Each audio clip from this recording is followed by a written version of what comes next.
and it works with our police and law enforcement and young people to make their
Walking between the raindrops.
Morning, everyone, and welcome to the September 12th, 2024 meeting of the Code Enforcement Board. Meeting will now come to order. May we have a roll call, Madam Secretary? Yes, ma'am. Mr. Gonzalez, Present. Mr. Mahegan, Here. Mrs. Marsh. Here. Mrs. Roby. Here. Mr. Harrington, Here. Ms. Himes. Here. And Mrs. Kindig. Here? Thank you. Okay, so everybody's here. Has everybody had a chance to look at the minutes? Yes, ma'am. Any additions or corrections? We have a motion to approve. So moved. Second. All right, motion, Ms. Himes, second, Ms. Roby, all in favor say aye. Aye. Like sign opposed, motion carries. Does anyone need to disclose any ex parte communication? Okay. Let me see. Do we have any announcements, Madam Secretary? Yes, ma'am. Okay.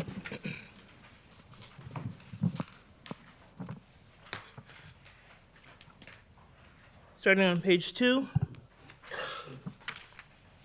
Lien Review 1, CEB 02 24 33 645 Cherry Street via Zoom. Lien Review 2, CEB 09 23 116 645 Cherry Street via Zoom. Page 3. Lien Review 3, CEB 07 24 122 627 Clark Street via Zoom. Page 4.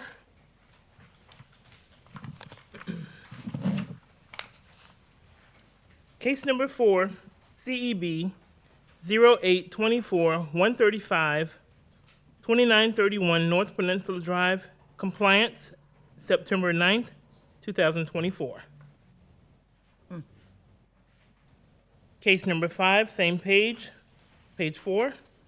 Case number 5, CEB 01 24 19 402 Auditorium Boulevard via Zoom.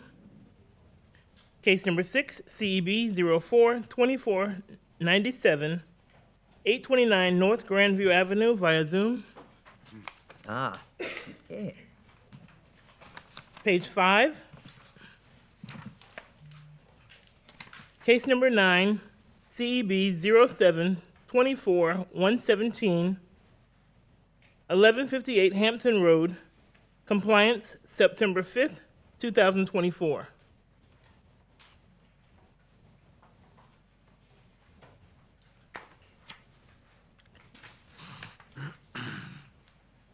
Page 7. Case 14, CEB 09 24 148 841 Valencia Avenue, compliance, September 5th, 2024.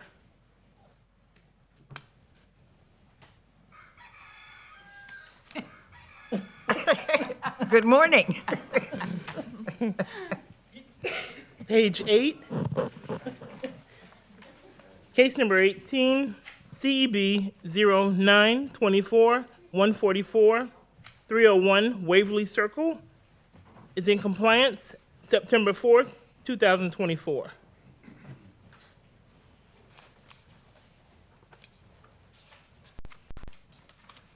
Page 9. Case 22, CEB 24 145 170 Edward Street, compliance, September 4th, 2024. Same page, case 24, CEB 09 24 160 352 Fulton Street will be via Zoom.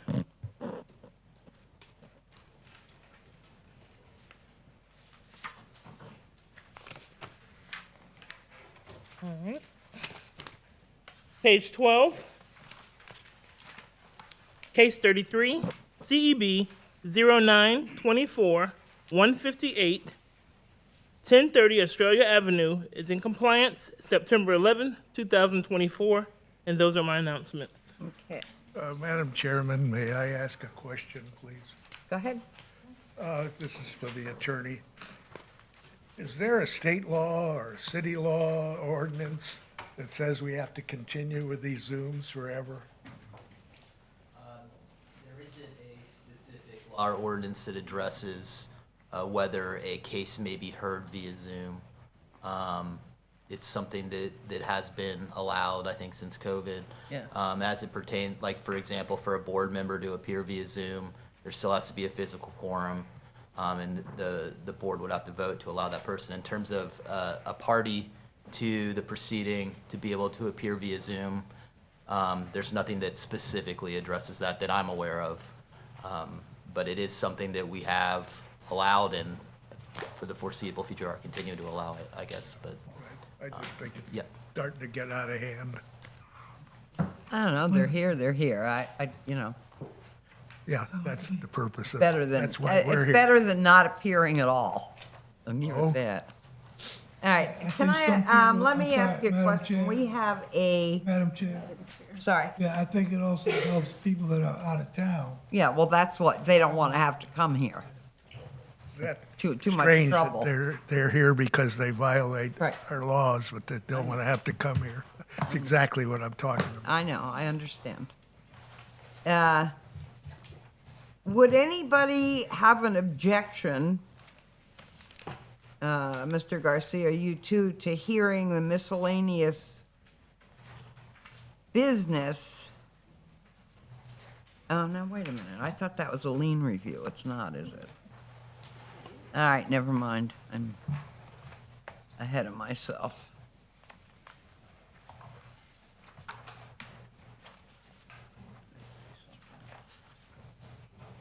All right. Never mind. I got confused. All right, so with the code officers, we'll move forward now. Please come forward or stand up and be sworn in. Do you solemnly swear or affirm that the testimony you're about to provide is the truth, the whole truth, and nothing but the truth? Thank you. Okay, here's our procedure. Everyone out there, we will be calling it cases by number, and for the most part in order as they are listed on the agenda. If there are attorneys present that must be in court, we will hear those cases first. If there are police officers here who need to get back to duty, we'll hear those cases if they're going to be testifying. When your case is called, please come up, come forward, be sworn in.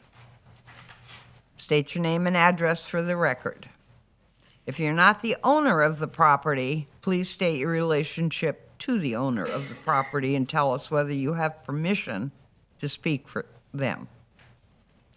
Our proceedings are all recorded, so please make sure that you speak into the mic. The board hears from code officers first in all the new and continued cases, and then you'll be given the opportunity to respond. When you respond, direct all your responses to the board. Witnesses, that if anybody has a witness that wants to testify, they have to follow the same procedure too. All right. If we don't get finished by 11 o'clock today, we'll take a break, a 5-minute break. And that's about it. So we're going to start with the lien reviews. So we have lien review 1 via Zoom. CEB 022433, John and Brenda Egner on 645 Cherry. Good morning, sir. Good morning to you. State your name and address for the record and be sworn in. I'm John Egner. My address that I live is 495 Pickford Point, Longwood, Florida. The property that we're talking about is 645 Cherry Street in Daytona Beach. Right. Okay. You raise your right hand. Do you solemnly swear or affirm that the testimony you're about to provide is the truth, the whole truth, and nothing but the truth? Yes, I swear. Thank you. All right, what would you like to tell us, sir? Well, You get to talk first in a lien review, so that's kind of backwards with the other cases. So go ahead. Why do you think you deserve this lien review? all right. Well, first of all, I always like to comply in my whole life whenever anything's asked of me, and that's just the way I've been. I had been in contact, very good communication with Mr. Garcia prior to this incident, because whenever he needed anything, he would call me and just tell me what he needed. So when I purchased the property, of course, I asked the title company to put my 495 Pickford Point, Longwood, Florida address as the owner for my any U.S. mail, notifications. And so what happened is when Mr. Garcia, when it came to we have two cases. Which one are we talking about? The garbage? We're talking about case number CEB 022433 first, the first lien review. No permit for No, renovation. That's the wrong number. All right, Yeah, that's not the right number. 645 Cherry. 645 Cherry Street. It's the one for no permit for renovations. Oh, okay, we're talking about that one, right? Yeah, let's talk about that one first. Okay. Well, both of these, of course, the main problem is I never got the mail, and the mail was mailed back to Mr. Garcia, so I never knew this was happening. That is a very basic problem, but boy, that is the main reason why we're here today. Had I known that what I needed to do, I would have done it immediately. When it came to this property with the permits, finalizing the permits, I had to get an engineer that had to communicate with the building department. And every time, and then I was the middleman pushing both sides. I kept calling the building department saying, did you review did you get the email from my engineer? And then it would take a month for the engineer to get an answer. And then when they gave feedback to the engineer, then I'd have to say to him, did you get the email? And so I had to go through this process, and I pushed it until it was finalized and the permit was finalized, and it was just took forever, And I want to say this: I purchased the property in this neighborhood for $64,000, as I'm see a profit and loss that's right here from my bookkeeper, and I put so much money into it. It's the nicest house on the neighborhood. Everything is brand new. Everything. The outside, the inside. Good, we appreciate that. Yeah, and it's now the most beautiful house on the block. I couldn't even sell it because the market is so terrible, because buyers have been told by the Federal Reserve in March that they're going to lower the interest rate, and they haven't. So buyers are waiting on the sidelines. So I had to be forced to rent it, which is a bummer. And I'm going to lose $40,000 because when I had it on the market at $185,000, no buyers. And that represents to me, before negotiation and a broker fee taken off, a $40,000 loss that I'll be taking on this property, not having to do with what we're here today. Right, But- it doesn't, it's kind of, But it is- we're sorry you're having those issues, but that doesn't really have bearing on the case. Okay. Well, basically, it's the nicest house on the block, and the permit was completed, but it took a long time because it takes all due respect, it takes a long time for the building department to look at the email each and every time. All right, let me, do we have any pictures of the way it looked when he bought it? And, oh, there we go. Okay, good, thank you. Do you have any pictures of what it looks like now? Yeah, I want those too. There'll be one in there. All right. Thank you. Oh, by the way, my wife is here. Do you need to see her face? Or No, is... not really, you're fine. Thank Unless she has something that she wants to say. No. Okay. Then she'd have to be sworn in. Yeah. Okay. I just make sure before she left.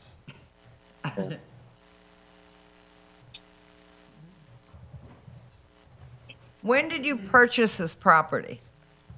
Oh, boy. A while ago. I mean, how long ago? If I would say 2 years ago this October, if I was guessing. 2 years ago. That's not that. Okay. It took a long time. There you go. There's what it looks like now. Does look much better. Really it's a- does. A brand new roof. It's new hardy board siding. It's new windows. It's new everything. Mm-hmm. Yeah. I didn't quit. I gave my commitment and I finished it. Well, I think the reason, I mean, you see what it looked like. Now, Is that the way it looked when you purchased it? Yes. You know, it would have been, so it was pretty foul looking when you Yes. purchased it. And there was a lot of stuff and I'm sorry, you probably could have cleaned up, in my opinion, you may have been able to clean up a whole lot of that stuff when you first bought it, at least the outside stuff, before Yes, you started on the inside, and answer- that would have avoided some of this. Well, yes, I can answer that. The answer to that is All right, hold on, we have a question. yes. I want to hear the city's recommendation, Ms. Kirk. Okay, thank you. Good morning, Sarah Kirk, Inspector with the city. My credentials are on file. With this case, I received a complaint from the building department December of 2022 for interior renovations being done without a permit. I never had any contact with the owner. I posted the property. We went by what's on the property appraiser, Volusia County property appraiser. Failed a final inspection, 2/5/24, for work being done outside the scope of the permit. It finally passed the final inspection in June of 2024. Staff is recommending no reduction. I have a question. Go ahead. Sir, you stated that you didn't receive any notices or there was a lack of communication. I'd like to ask you, how did you find out about today's meeting? Right. I wrote here in the piece of paper too. I found out about both of these code violations only by chance when a title search was done, and then it came up that I had these two violations, and that's when I found out, and that's when I called Mr. Garcia. All those pictures with that cleanup stuff, all that stuff was cleaned up immediately when Mr. Garcia asked me to. The only thing left on the cleanup was he when I finally found out about this and I called him, I said, "What's the problem? What more do you need?" I thought we were done with all the cleanup. He said, "I want a bar at the top. I want the bar for the fence. And you need to get the 3 boards of hardy board in the backyard that are covered by a tarp and that were on top of 2 4x4s so they wouldn't get wet, because that's not allowed to be left in the backyard." That was the only cleanup that was left. And then as for this property, what was your question on? Oh yeah, I didn't get my mail. I mean, that's the big thing And here. you didn't visit the property so that you would see that it was no, posted? There was no posting on that I was on the property. If I knew that the second I found out about this, Okay. I called Mr. Garcia. I found out by title search letting me know. Okay, all right, thank you. Does anybody else have questions? Did you call the title company after you found out that you did? Yep. What did they give you any reason why they didn't put your right address? Because this really falls on them then. Of course, I called them and I said, just because you didn't put my home address, like I was on the contract, John Egner, married man, 495 Pickford Point, Longwood, Florida. They had no excuse. I'm sorry, but I had no idea that they let me down at 645 Cherry Street. That property, look at the condition it was in. There was no mail going to that property. Did they change it over, and what date did they change it over to your Longwood address? I guess the day I called them and I told them what I'm going through, that I just have all these big fines and it's 100 days or lots of days of me not even calling you back, and I didn't even Okay. know. All right, thank you. Ms. Kirk, would you like to say something? Volusia County Property Appraiser still has the address for Mr. Egner listed as 645 Cherry as of today. So that's what we have to send our letters to, our certified mail. Yeah, they are required to send it there. I'm As sorry, of today. but that's just the rules. Now, Is what else? anyone living in the property now? Have you rented it and had, It's just been rented about less than a month ago okay. because I had to, because I couldn't sell it. Right. And I have to say, I do not know how to switch the property appraisers. Besides, I called the title company. I would call them again. Call Well, the I ha- property appraiser's office.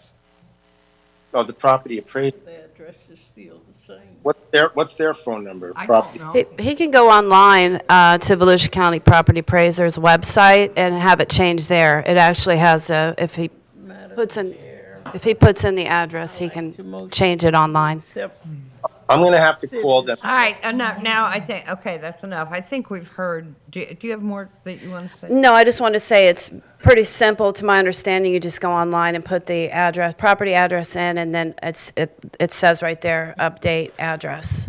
Okay. I have something to say. I have never.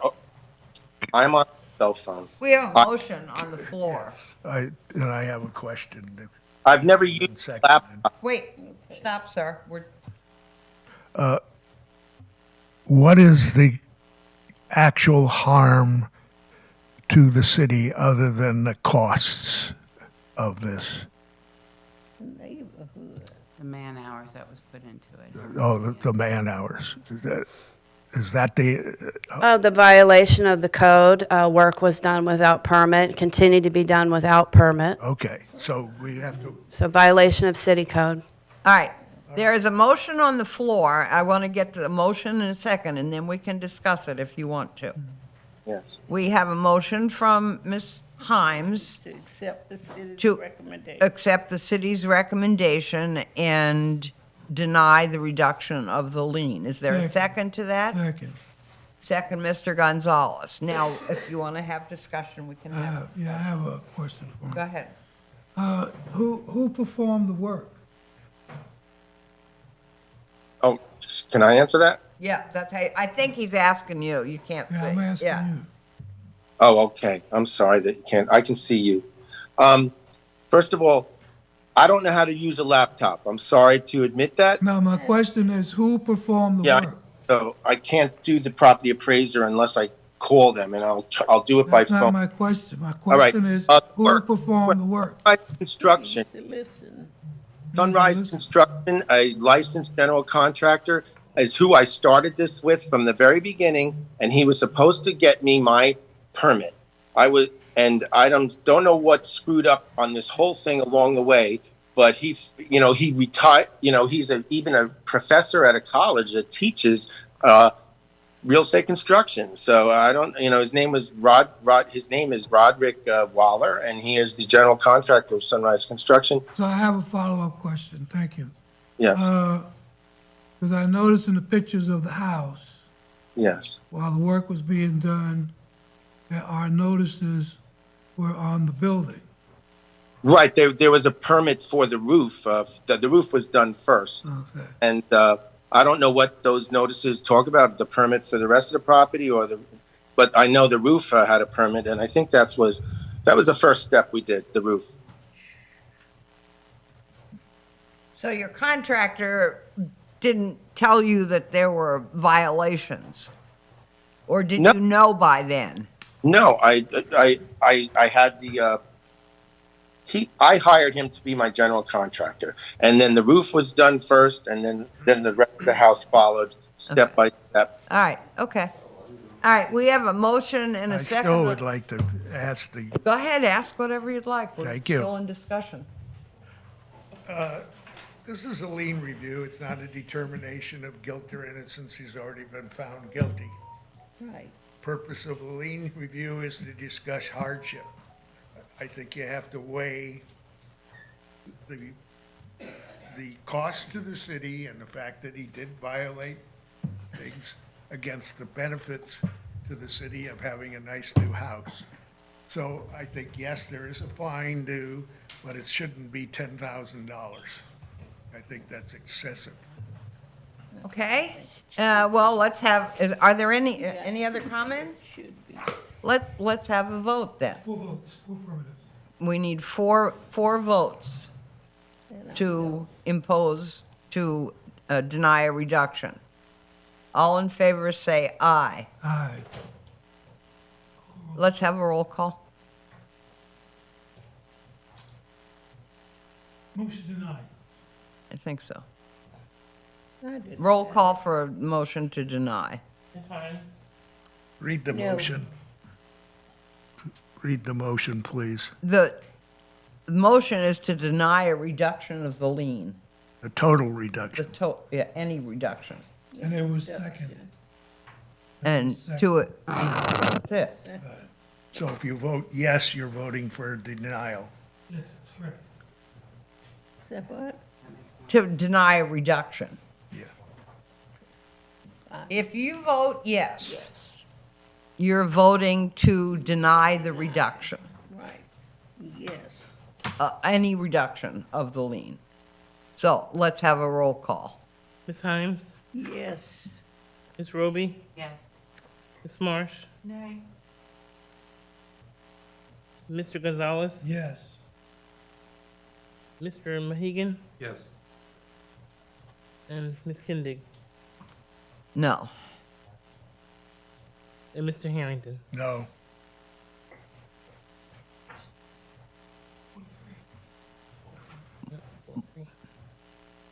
You voted for denial of reduction. Do you know what you voted for? Yes, it's 4-3. I did not vote. I think it passes 4-3. The motion, and That's what it looks like. I'm sorry, I'm just in my head thinking, I don't want to go with the city's recommendation, so. All right. Motion be considered. That's why I asked you to read the motion, I did. She did. and I asked you to make clear whether what yes or I no did. She meant. said that too. Motion be considered first.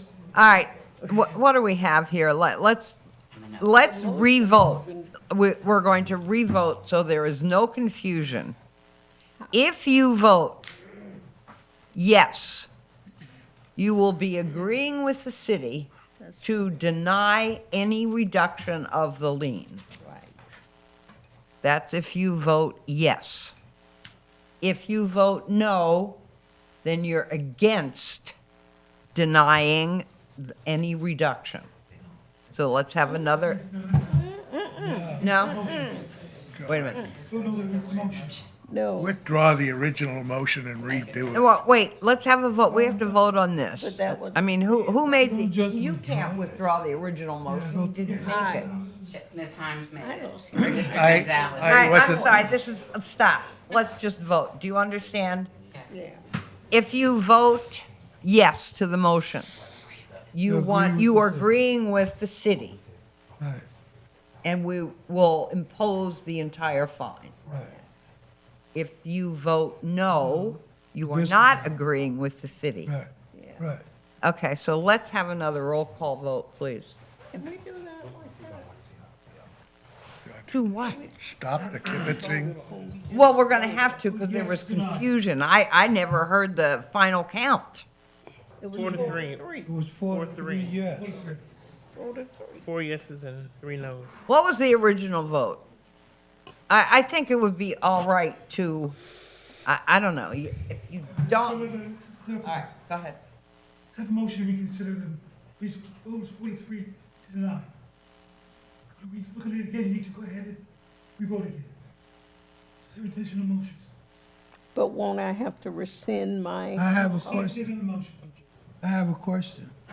What is the appropriate procedure to follow if once a vote is done and that was the final vote, for people to come back and change the vote?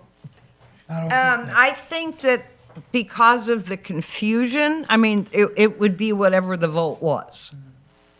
The proper procedures. That would be the proper procedure. I Well, think because there was confusion, That's, that it wouldn't hurt us to reconsider the motion. What do you think? Just re-vote. and just have a revote. What do you think?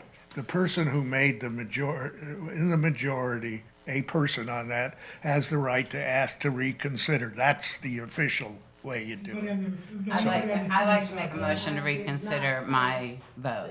Okay. Yours was the second. Motion to reconsider on the floor. No, you did Motion first. to reconsider on the floor. Is there a second? All right, motion from Ms. Roby, second from Ms. Marsh. All in favor to reconsider, say aye. Like sign opposed. Opposed. One, that's one? Okay, or two?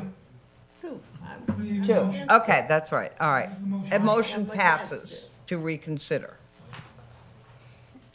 So, now what do we do? We know we had a motion. Now we need a new motion. Would somebody like to make, would you like to I recommend Okay. that we accept the city's recommendation. Okay, Second. all right, we have a motion, and this is it. We have a motion from Ms. Himes and a second from Mr. Gonzalez to deny any reduction of the lien.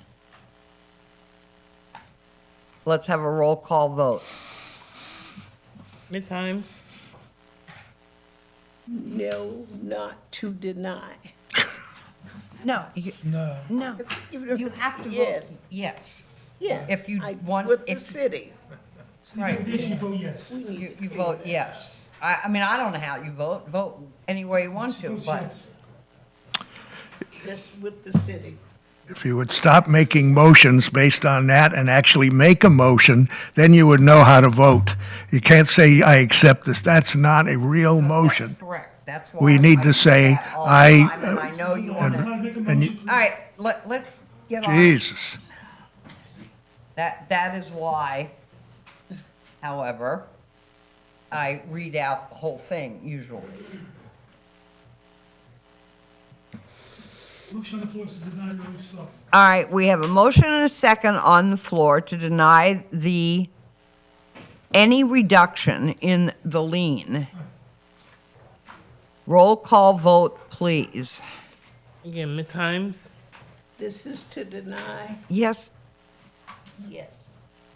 Ms. Roby? No. Mrs. Marsh? no, Mr. Gonzalez? Yes. Mr. Mahegan? Yes. Ms. Thomas? I'm sorry. Mr. Ma- me? No. Mr. Harrington? No. And Mr. Gonzalez? No, me, I haven't voted. No. Oh, Ms. Kindig, sorry. What is the result of that vote, please? 4-3. Motion. 4-3. I'm asking the secretary, I have 3 yeses and 4 nos. so it fails. That motion fails. Would somebody like to make another motion? I would like to make a motion to reduce the fine to $5,000. Is there a second to that motion? Second, Ms. Marsh. We have a motion on the floor to reduce the amount of lien to $5,000, subject to being paid within 30 days, or the fine will revert to the original amount. We have Mr. Harrington made the motion, Ms. Marsh made second. All in favor, say aye. Aye. Like sign opposed. Motion That is passed. motion carries. All right, so that's the first one. We're finished with that. We've reduced your lien to $5,000. Now we're going to go on to the second lien on the property.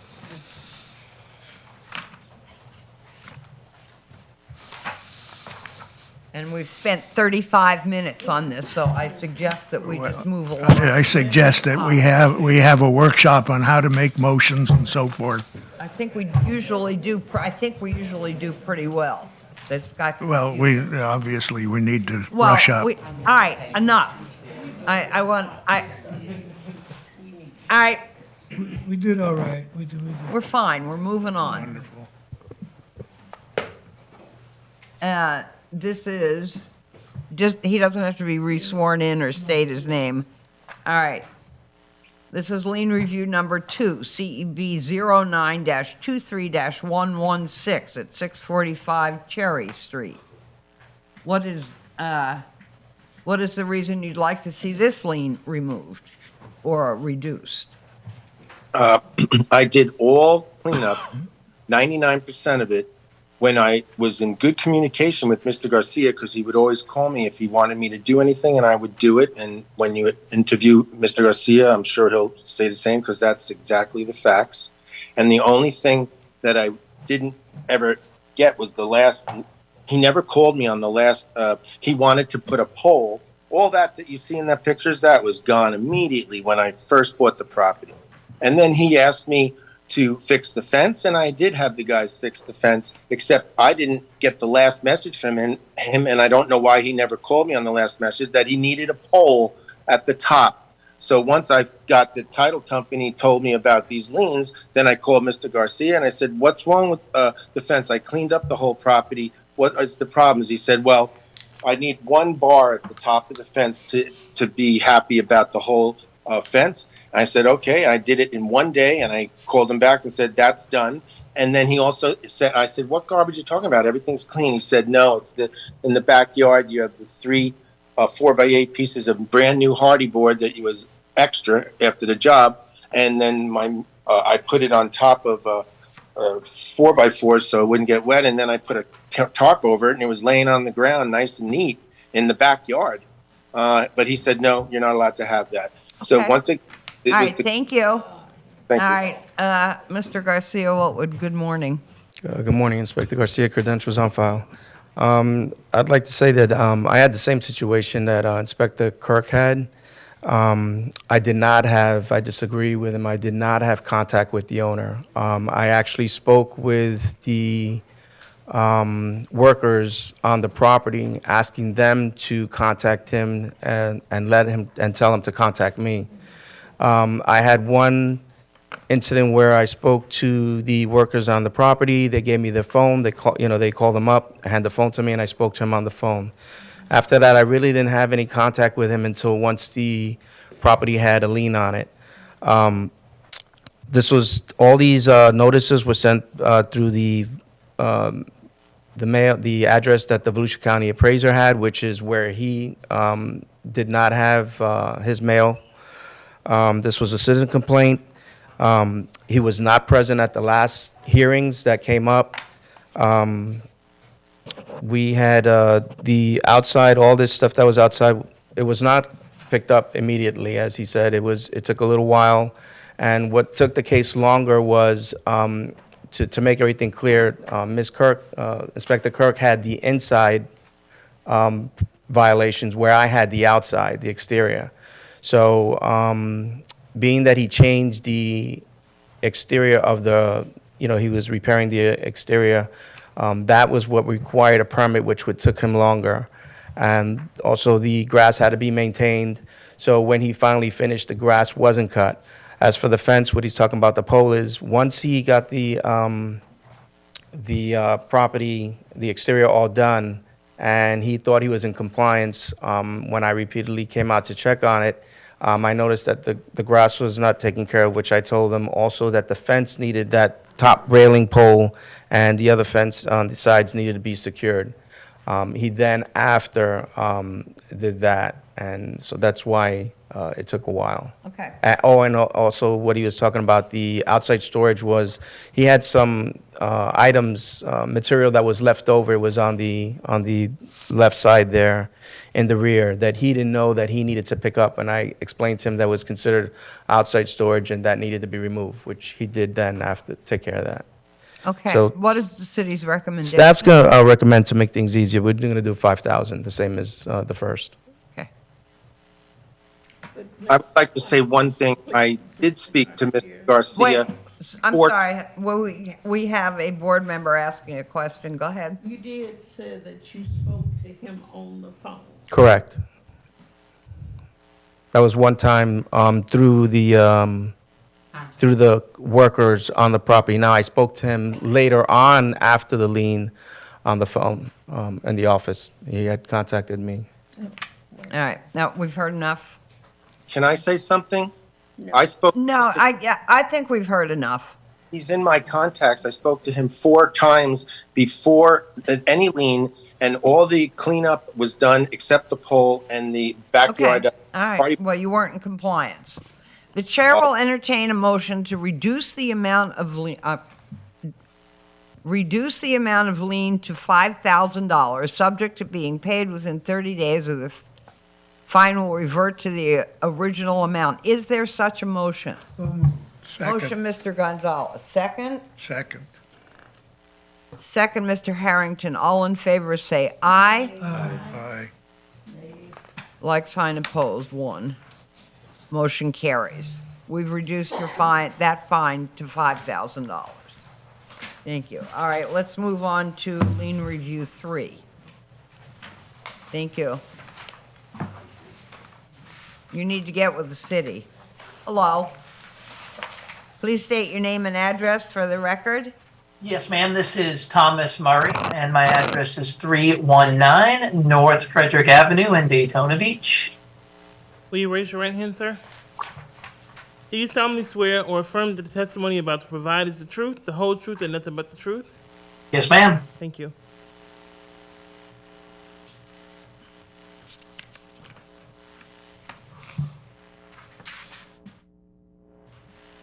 All right, what would you like to tell us, sir?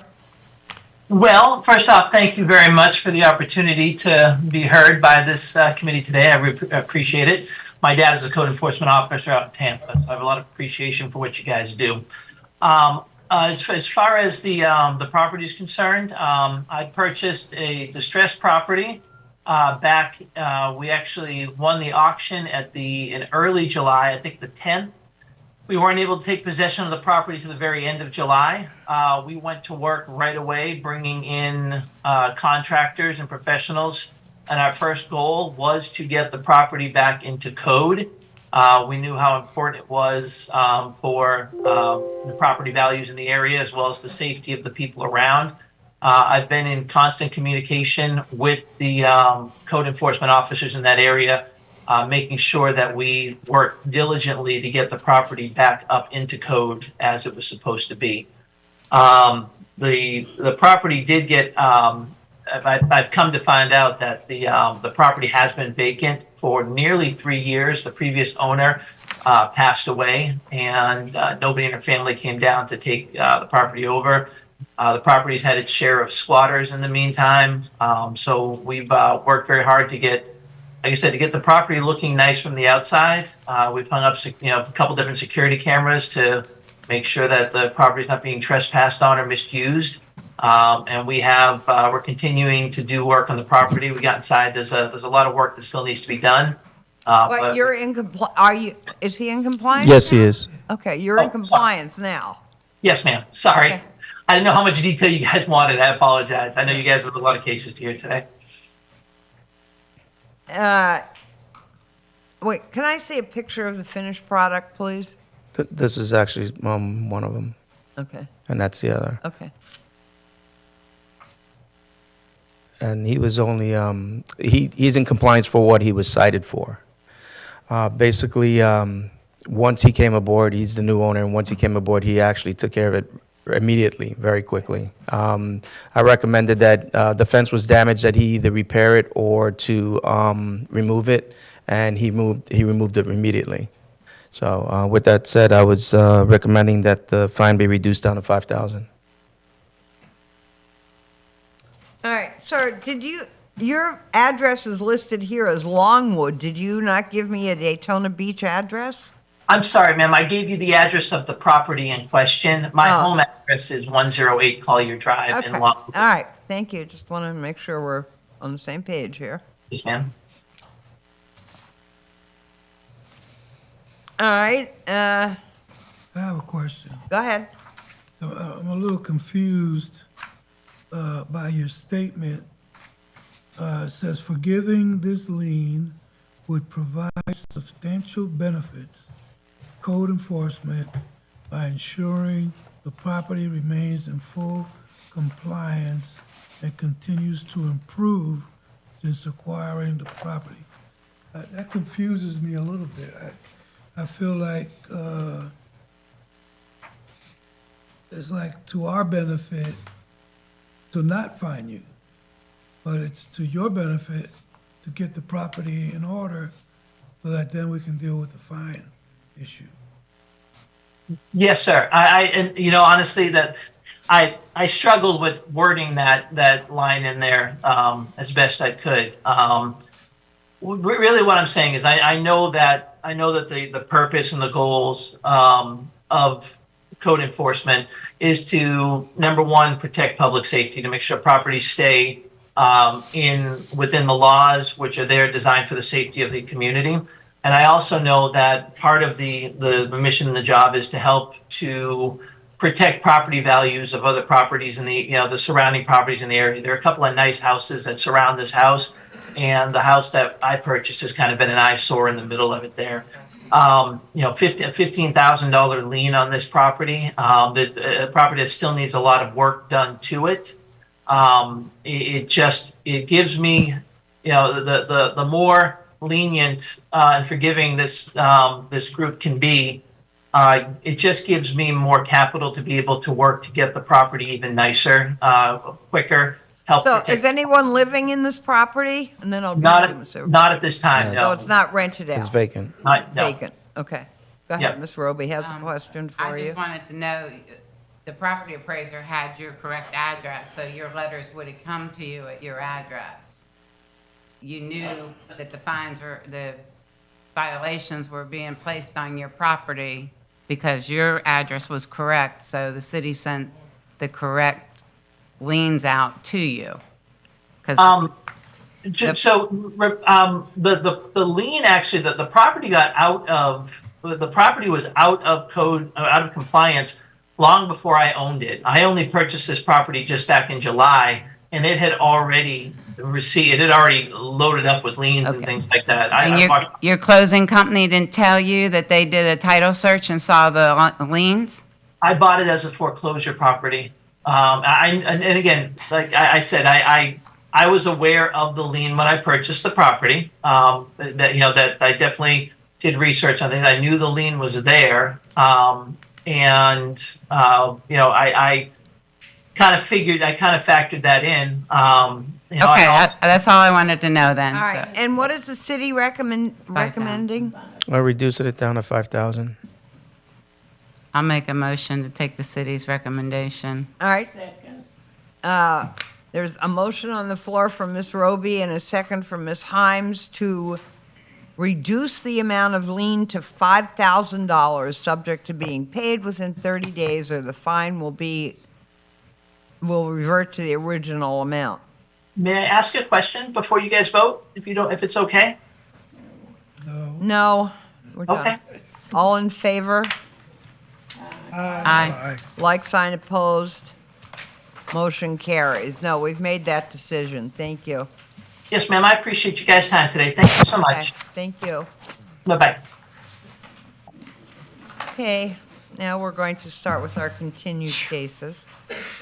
Case number 1, CEB 07-24-124, Jamie and Amy Lynn Matthews. Ms. Kirk. Is that person here? No, okay. Okay. First notification was 3/5/24. Since the last hearing, I haven't had any contact. However, there is progress. There is a final inspections are scheduled for September 27th for the permits in question. So I'd like to ask to amend to the next cutoff for compliance. Any questions? Chair will entertain a motion to amend the previous order of noncompliance and allow respondent until 10/2/2024 to come into compliance and be returned to a meeting for consideration of a fine of up to $1,000 per day until compliance is achieved. Such a motion? So moved. Motion, Mr. Gonzalez, second, Ms. Himes. All in favor say aye. Aye. Like sign opposed. Motion carries. Case number 2 is another Zoom call. CEB 07-24-122. Rachel Valerius. I don't have that as a Zoom That's either. not listed as a Zoom? Oh, that was last time. All right. I'm sorry. That's from my notes. That was last time there was a Zoom meeting. All right. Good morning, Mariah. Good morning. Mariah Quinn, Inspector with the City. Credentials are on file. Since the last hearing, the respondent, Excuse me, that is a Zoom. Clark Street? yes, Yes, she should be via Zoom. Number two, you didn't say that was a Zoom for this. It was a Zoom last time. No, she did. yeah, she did. She said it was a Zoom. I didn't write it. I didn't get that. I got it. He's not on. Do we have anyone on Zoom? All right, then we're moving on. Okay. Okay. Sorry. Nope. The respondent was first notified on April 9th, 2024. Since the last hearing, the property owner has applied for the permit and is still awaiting the zoning review. The property remains in non-compliance just for the fence permit. Staff recommends amending to the November cutoff to allow for the final inspection to take place. He has a permit pending? Yes, yeah. But she doesn't have the permit. No, it's still in zoning review. It hasn't been looked at from zoning yet. Okay.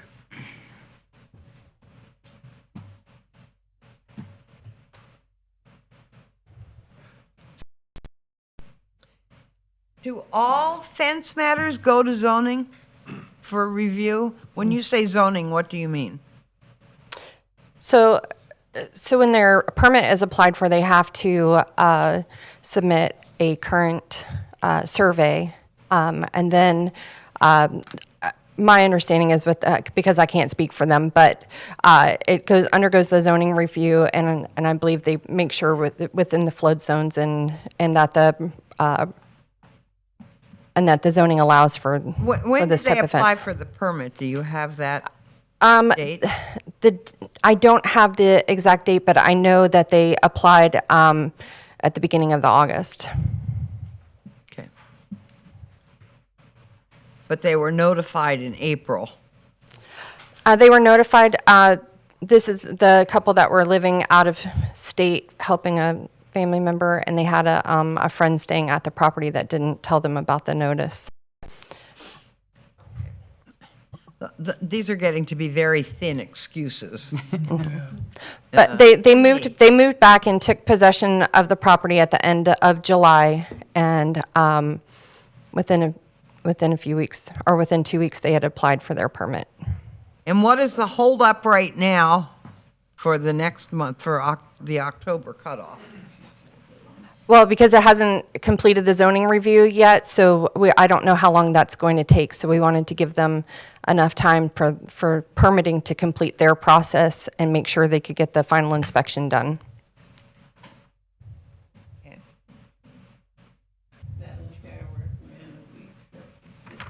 Okay.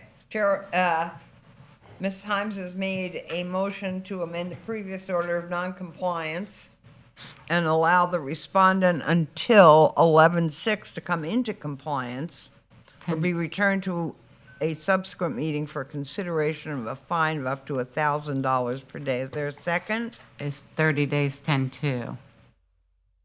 Not, you said 11/6. I did. I said 11/6 because Oh, she asked for 60 days? November. Okay. I'll second. Okay, second from Ms. Roby. All in favor say aye. Aye. Like sign opposed. Motion carries. Thank you. Thank you. Case number 3, CEV 08-24-137. Belinda Rose. Anyone here? Okay, she's coming. Good morning, Mr. Butler. Good morning.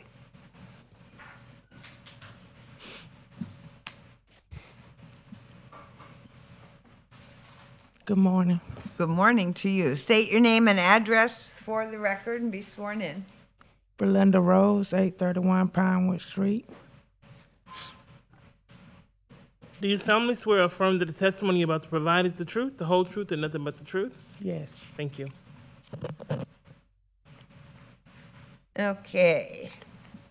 Go right ahead, Mr. Butler, and then we'll give you a chance to respond. Good morning. Inspector Butler, credentials on file with the City of Daytona Beach. As it pertains to 831 Pinewood Street, since last month court proceedings, I've had contact with the property owner, and there has been tremendous progress. Staff requests amend to the next cutoff. Okay. What have they actually done? Okay, go back to the picture prior to that. Okay, you notice both vehicles to the left-hand side of the home. She was able to get that truck moved to the driveway. As you can see, there was some outdoor storage up by the garage. That is gone.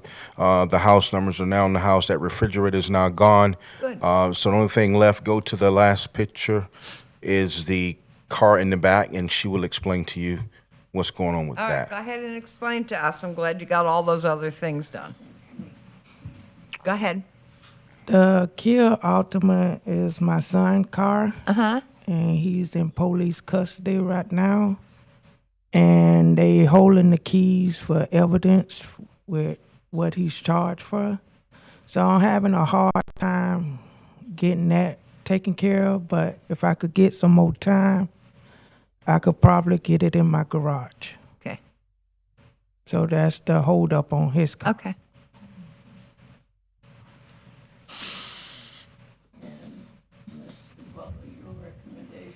It's to amend to the next cutoff.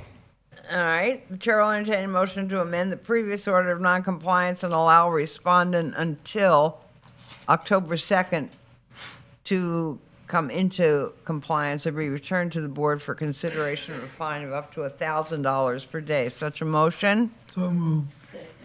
Motion, Mr. Gonzalez, second, Ms. Himes. All in favor say aye. Aye. Like sign opposed. Motion carries. So you've got another month to do it. Thank you. Thank you. All right, case number 4 was in compliance September 9th. Now we have 2 Zoom meetings coming up with case number 5, CEB 01-24-19, McErlin and Pagan at 402 Auditorium. Good morning. Good morning, madam. State your name and address for the record, please, and be sworn in. Nicole Mackerline, 992 Broadway, Norwood, New Jersey, 07648. Will you raise your right hand? Do you solemnly swear or affirm that the testimony about to provide is the truth, the whole truth, and nothing but the truth? Yes. Thank you. All right, we're going to hear from Mr. Stenson. Good morning, Mr. Stenson, and then we'll let you tell us what's going on.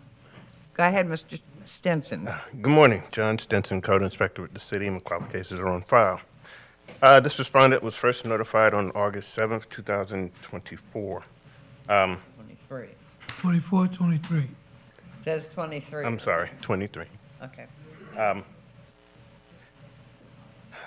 If you can recall, this case was due to hurricane damage.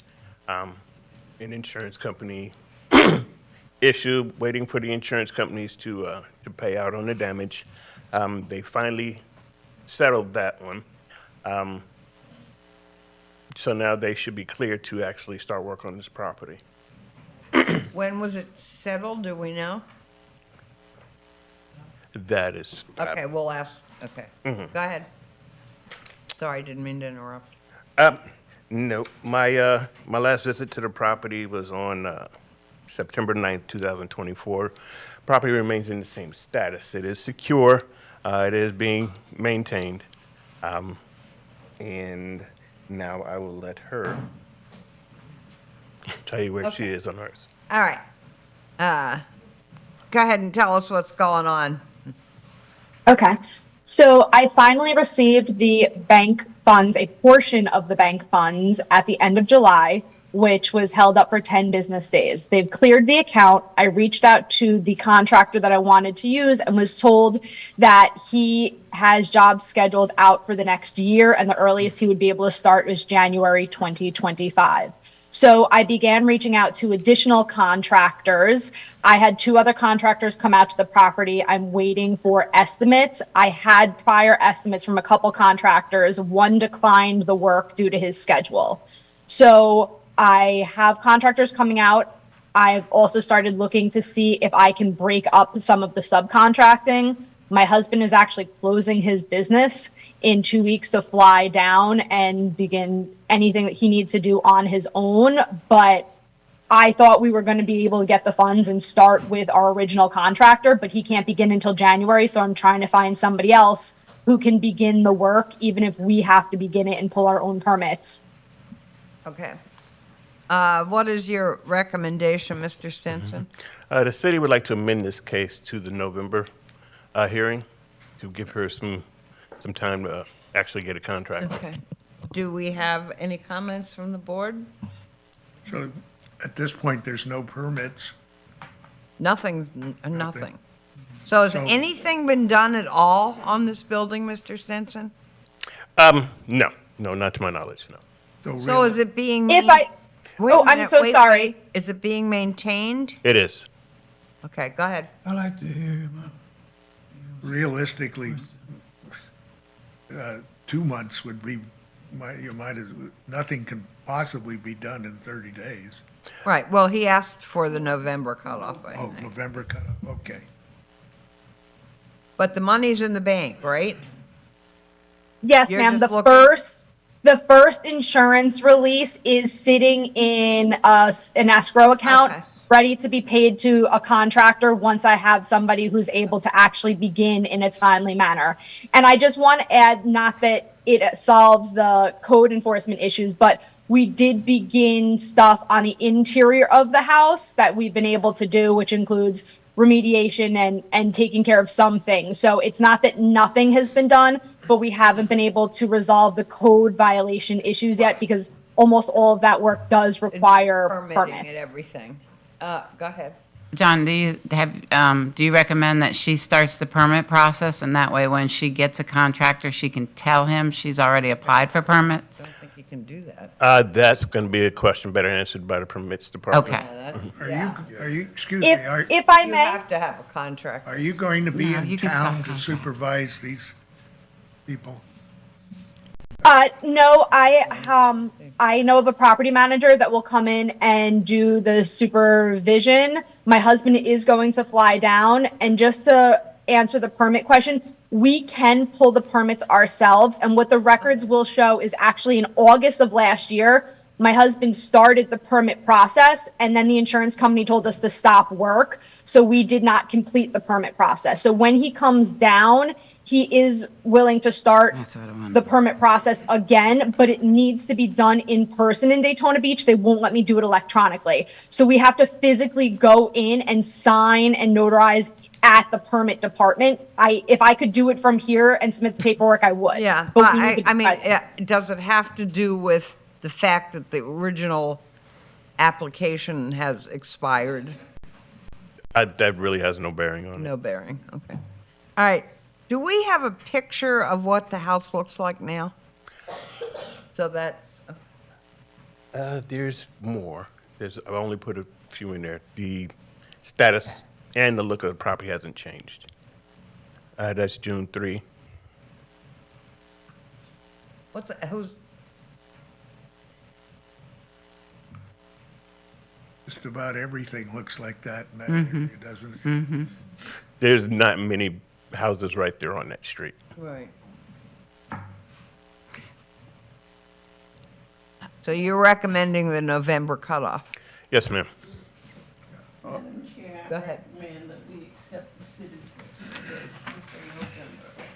All right, okay, we have a motion and a second to amend the previous order of noncompliance and allow respondent until November 6, 2024, to come into compliance and be returned to a subsequent meeting for consideration of a fine of up to $1,000 per day. All in favor say aye. Aye. Like sign opposed. Motion carries. Okay, thank you. Thank you very much. Have a great day. You too. All right, case number 4. No, we did that 5. Where are we? 6 now. CB 07-24-97. Good morning. State your name and address for the record.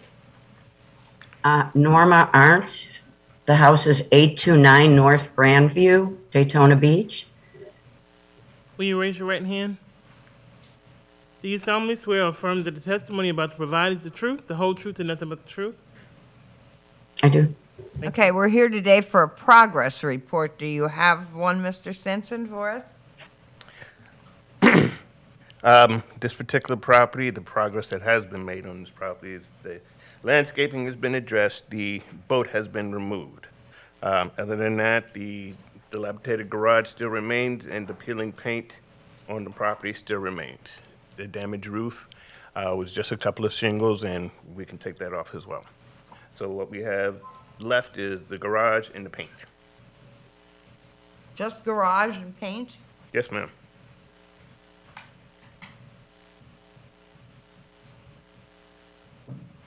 Okay, well, the other thing we have to do, this is for the board, is set a compliance date. Landscaping, boat, roof, addressed. Okay, so, all right. What would you like to tell us, Ms. I'm under contract with Tim Bickle and the QCP Construction Company. And Mr. Bickle said that he would call Officer Stenson and let him know that he's scheduling to redo the porch because we don't want to just replace the paint. The floor is unstable and you can see it's not just paint, it's that stucco stuff falling off the front. So he's making sure that the materials we can use so that he can replace that. See how that stucco stuff is peeling off? Mm-hmm. Well, it looks bad across the whole way. We want to make it right. So we want to replace all of that. And he had a question about, it's in the historic district, but this house is not a registered Century home.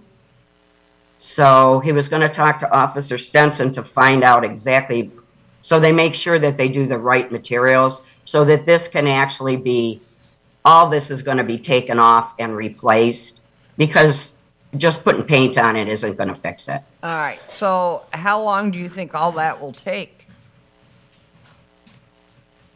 I'm not in construction, but I'm thinking a couple months. I know he says he wants to get us on the schedule and do it, but Okay. I'm a teacher. I don't Okay, know what's your that. recommendation, Mr. Stenson? We were asking for compliance by the October cutoff. Obviously looking and listening to what she had to say, I'm willing to move that to the November cutoff.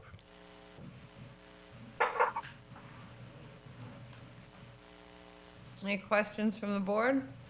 Mr. Bickle hasn't contacted you yet. No, ma'am. Okay. I spoke with him this morning and he said he would contact. Okay, okay. I will call and remind him. He said he would do that. Okay. All right. Yeah, because you're gonna need, I guess if you're gonna do all that work, it's gonna involve permits and all kinds of stuff. So, all right. All right, so we're just here today to make a compliance date. And, so I guess we'll treat this kind of like a new case, and the chair will entertain a motion to find respondent non-compliance and respondent come into compliance by the November cutoff date, which is 11/6, or be returned to the board for consideration of a fine of up to $1,000 per day. So moved. Motion, Mr. Gonzalez, second, Ms. Himes, all in favor say aye. Aye. Like sign opposed, motion carries. Thank you. Thank you. So that's what we're doing, so just get busy on this, because we know that you're gonna do some work, and we're glad that you did the other things. Okay, thank you. Okay. Case number 7, CED 0624-93, Matthew Michaels. Mr. Michaels here? Nope. All right, Mr. Stenson? Good morning. This respondent was first notified on February 23rd, 2024. Permits have been issued for the work on this property, and I'm just going to go ahead and amend this to the next cutoff because the work is done and they just got the permit. So Okay. they have to go through their inspection processes.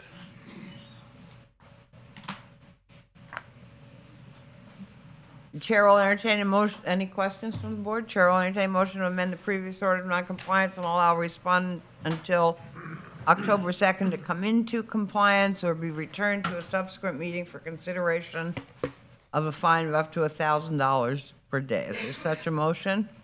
So moved.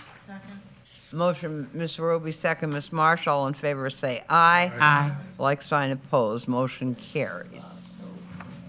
November. Oh, was that October or November? October. Yeah, that was October on there. Case number 8, CEB 07-24-129, Coast to Coast Promotional Marketing. Good morning, sir. Good morning. State your name and address for the record. Daniel Prieto, 95 Ocean Terrace, Ormond Beach, Florida. How do you say your last name? Prieto. Okay. Can you spell that for me, please? Prieto. Oh. Will you raise your right hand, sir? Do you solemnly swear or affirm that the testimony about to provide is the truth, the whole truth, and nothing but the truth? Yes. Thank you. All right, we'll hear from Mr. Stenson, and we'll let you talk. Mr. Stenson. Okie doke. This respondent was first notified on 22 April 2024 for lack of permits for the renovations on the property. Permit R2404-340 was issued on 9 September 24. I'd like to amend this to the October cutoff so he can go through his inspection process.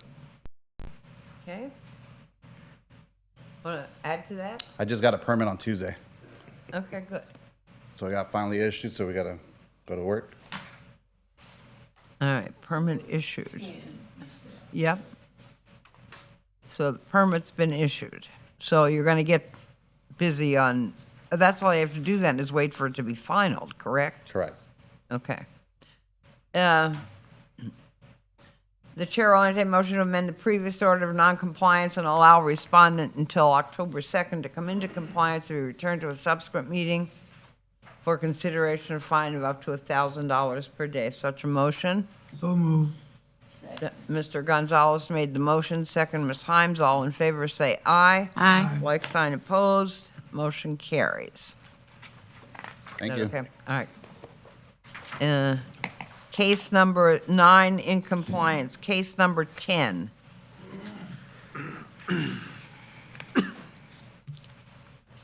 CEB 07-24-110, Adiemi Abel. I don't know how you say that, I'm sorry.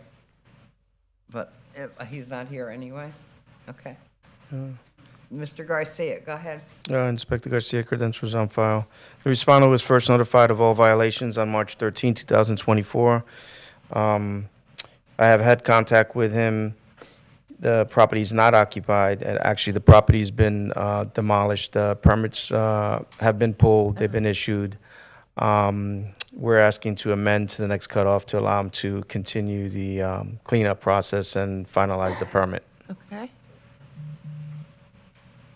All right, so everything's just moving along. We Correct. just need a little more time Correct. to get finished. Yes. Okay, Chair will entertain a motion. Is that all right? Anybody have any questions? Chair will entertain a motion to amend the previous order of noncompliance and allow respondent until October 2nd to come into compliance and be returned to a subsequent meeting for consideration of fine of up to $1,000 a day. All in favor, say do we have so a moved. motion? I need that motion. Second. All right, who made the motion? Ms. Marsh, second. Ms. Roby, all in favor, say aye. Aye. Like sign opposed, motion carries. Case number 11. CED 07-24-118. Louis Della Camara? Not here? Okay. Go ahead, Mr. Garcia. This is, the respondent was first notified of all violations on February 29, 2024. I have not had contact. What's the matter?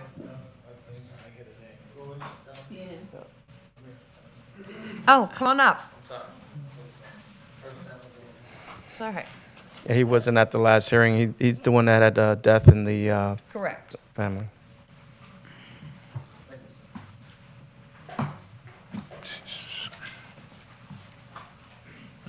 What's your last name, sir? That's not him. Are we on Do you the live right at- case? I think Do he's you on live the at- wrong address. What's your address? No, sir. No, we're looking for a man named Louis Della Camara. Right, I'm stepping in for him. He had a couple of deaths in his family. Oh, Oh. okay. All right, Oh, good. okay. Okay, that's fine. That's fine. He's been going through it. Okay. So please state your name and address for the Gregory record. McMillan. Address 350.5 Porter Street. Oh, copy of this yet, sir. Drop to you. Got wet. Oh, no, I haven't. Permit. Put home hand up.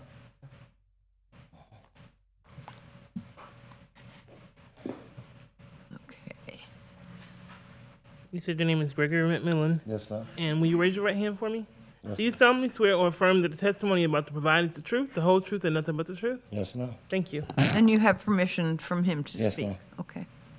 All right, we'll hear from Mr. Garcia. Go ahead, Mr. Garcia. So I have not heard from him since the last hearing. Actually, before the last hearing, because he didn't even attend. The property is occupied. There has been very little progress made, and staff's recommending a fine of $100 a day, capped at $15,000. Well, All right, wait a minute. Has anything been done at all? This picture right here is a photo of the back. The neighbor behind him had demoed his property, so you're able to see a little better.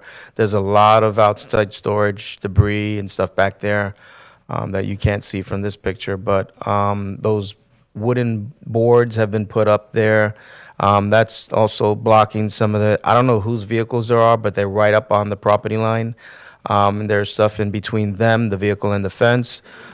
Inside the fence at the front, there's, as you can see, all debris, loose stuff there.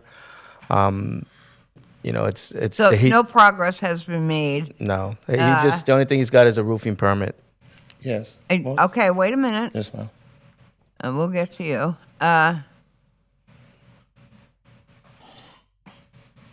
It's not occupied?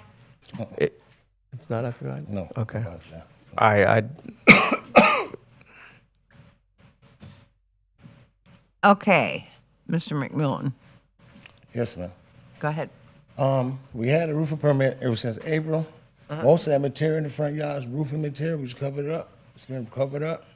Daryl, his name is Daryl Lucas. He's a contractor. He got COVID, and his crew, they had got COVID around May, something like that. So they're doing the work as they can, but they didn't want to come out because we've been doing a lot of rain in here in Florida. So they don't want to get sick again. So that was been a backup delay of doing the roofing permit, doing the siding was supposed to be done. Here supposed to be done. The damage, the out storage, which is being moved slowly but surely. Dirt and grime, damage to the fossil, and suffix. But the roofing permit is doing that. They're gonna do it. And the deadline was what? November the 26th. So the roof should be done. But I don't know if they're gonna extend it because they've been behind. So you have a permit for the roof, but Yes, it ma'am. hasn't been done yet. When was that permit issued? It was April, what is this? April the 29th. And what is the issue with Mr. Della Camera? He had death in the family up north. We had two deaths. So he's been going through it real bad. He's been going real bad. But it's not occupied. No, ma'am. Any questions? Danny, do you think that, because the permit's only good for 6 months? Yes, ma'am. It's supposed to be done by the 26th of next month. So hopefully they have something done more. They've been doing a little bit. You can see it's covered. Are you okay with the number cut? My only question is, if he said it was pulled in April, what has been done since from April to now? They on got the roof? sick with COVID, so I didn't hear nothing to them until about around May, June. So we heard from them around then, but they're getting better. So they've been scared to come out in the weather because we've been doing all the rain here in Florida. The city was asking for fine. It's up to the supervisor if he wants to amend another time. Well, nothing else has been cleaned up, though. No, you've got nobody to clean up anything? Yes, ma'am. I've been trying to get a little bit as I can, but I'm only one Who person. do the cars belong to? They're The cars. red there. truck is mine. Oh, The red truck is mine. you don't live there. No, ma'am, not That, that. you're just visiting there right now? Yes, ma'am. Okay. Whose property? I've been using the truck to get the debris out. Right. Okay. Well, that I know it's a separate thing, but that is a vacant lot, and you can't park a vehicle on a vacant lot. So those vehicles should be both moved. Yes, sir. Where's the other vehicle? It's behind it, covered up with a tarp. Oh, yeah, I got it. It's that. And whose vehicle is that? I think probably one of his family members. We gotta moving on this. All right. Was this a complaint from citizen complaint? I don't have that on my property, but I'm sure Yes. it was. Yes. What's the city's recommendation, please? We were asking for $100 a day, kept at 15,000. No, I got a question. When I was looking at those photos, not all that stuff is roofing related. I mean, I saw a file cabinet in there, some chairs. Oh, that's gone. That's gone. That got moved the other day. Oh, that's gone. This is a September 11th picture right here. You can see the date. All Not that date. That's September 11th. See down at the bottom there? Right. That's September 11th. All that stuff is still there. No, Yes. You go by there today. I moved it. It's been moved Oh, yesterday. you moved Yes, ma'am. Today, No, yesterday. yesterday. When I got a little break of the rain. Uh-huh. I know, yeah, we get it. It's been a big issue. I know. Can I ask a question? Go ahead. Me to November 26th. That's when the roofing supposed to be all done, all that, the fascia, all that to be moved. And he put in for a permit for the fencing. He gonna pull a permit for it, but he's trying to do one thing at a time. Okay, the permit was issued in April, Yes, ma'am. the end of April. April 29th. May, June, July, August, September. So it's 5 months old. It's only good for 6 months. Correct. Yes, ma'am. So all these COVID people need to, Well, they said it getting better, so. 6 months. Okay, what everybody think? I think we. I'd like to make a motion that we fine them like $25 a day. Just so they have something that keeps them motivated. Excuse me. I'll second that. And you can always do a lien review at the end. Yes, sir. But Well- can I make a statement, please? Can you get me to the 10th of the 26th? The 26th of November? Yes, ma'am. That's when the permit is supposed to end. That's next month. No, next month's October. Next month's October. That's the 6 month, right? That's it. Then Right, the then it 26th. won't be any Yeah. good. Then the permit won't be any good after that. Yes, ma'am. And you'd have to reapply. All right. So, but a motion was made and A seconded. motion was made And by seconded. Ms. Roby to fine in the amount of $25 per day until it reaches a maximum of 15,000. Is there a second to that? It was, she did. Ms. Himes, second. Any more comments? All in favor say aye. Aye. Aye. Like sign opposed. Motion carries. I'm sorry, but it's gone on long enough and we need that property cleaned up. Yes, sir. But I Horrible. can't do nothing about the guys getting COVID, man. I because COVID is serious. I get it. We have, yeah, okay. You may need to get another contractor. And maybe you should have gotten another contractor when they first told you they had COVID. I don't know. I don't want to make any more comments because we voted. Yes, ma'am. Okay? And the fine is $25 a day. Okay. All right, now we're going to move to. Yeah, really, stay in touch with Mr. Garcia. Thank you for coming. All right, we're going to move on to our new cases. The first one is case number 12, CEB 08-24-113, Home Away Investments. Are they here? Yeah. Okay. Come on up.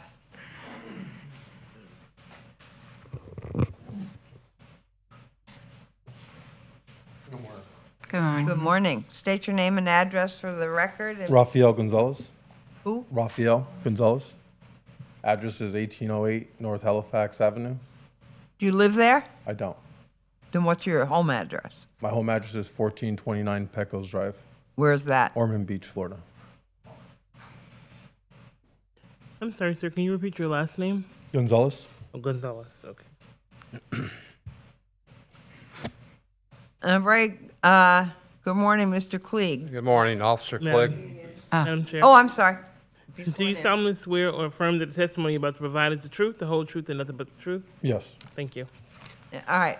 Mr. Klieg, would you remind us why this case was continued, too, when you tell us about this case? Madam Chair.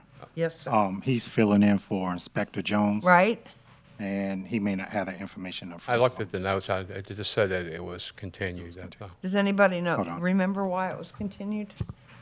I think he did it so he could apply for the permits, but I don't 100, wait a minute, I can tell you, I brought my minutes in. I think I got it. All right, so go ahead. Okay. please. Officer Clegg, my credentials are on file. Pertaining to this case, this is a field-generated case opened on June 3rd of 2024 for no permits for a complete remodel in progress. Stop work order was issued by the Building Department June 3rd of 2024. First notice was posted on property June 6th of 2024 with a compliance date due on June 14th. No permit application has been submitted as of this morning, September 12th, 2024.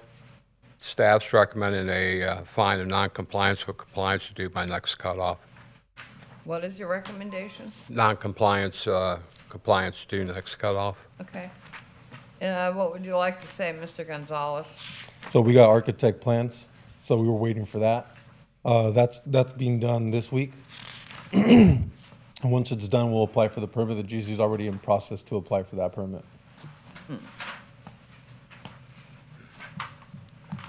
Okay, now, someone has in their notes that the reason we continued it was because there wasn't anyone showed up, but that's not usually why we continue things. If you don't show up, you lose your place in line, basically. I Yeah. had a death in the family. And so I That's had to- probably why it was continued then. Okay, thank you. Okay. Hold on a second. All right, we're only here today to determine whether you are in compliance or not in compliance. No fine, no nothing, just, and it sounds like since you don't have the permits or anything, you are not in compliance yet. So, are there any questions? Yeah, okay.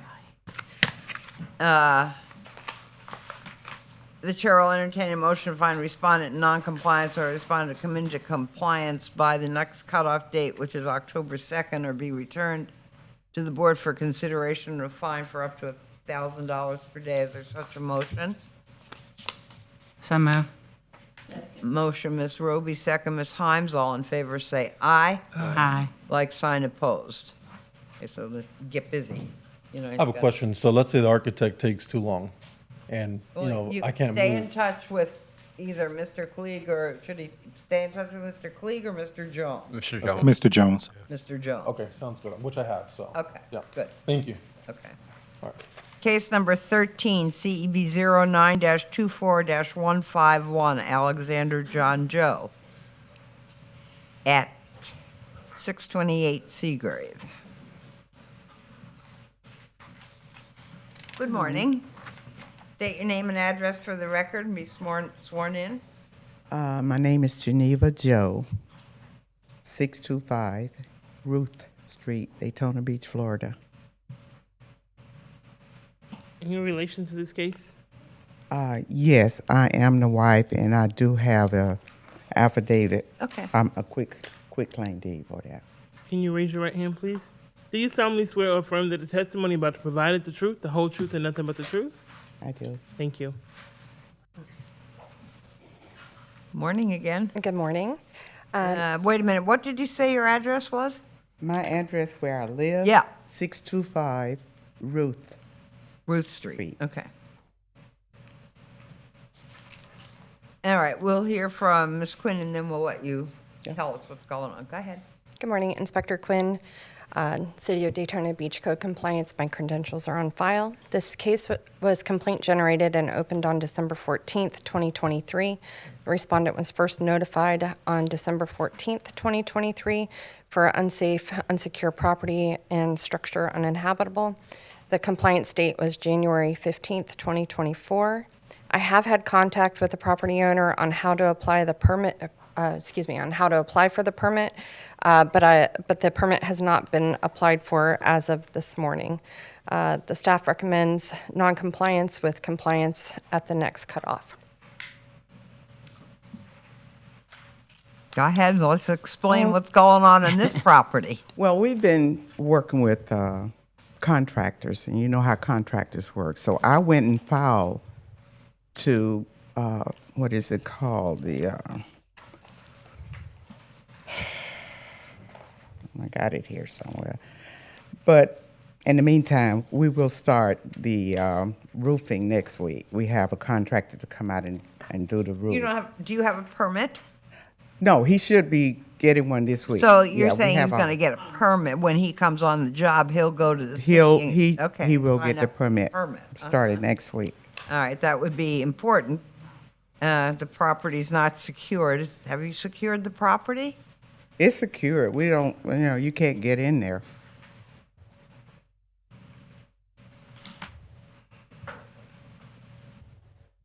How old are these pictures?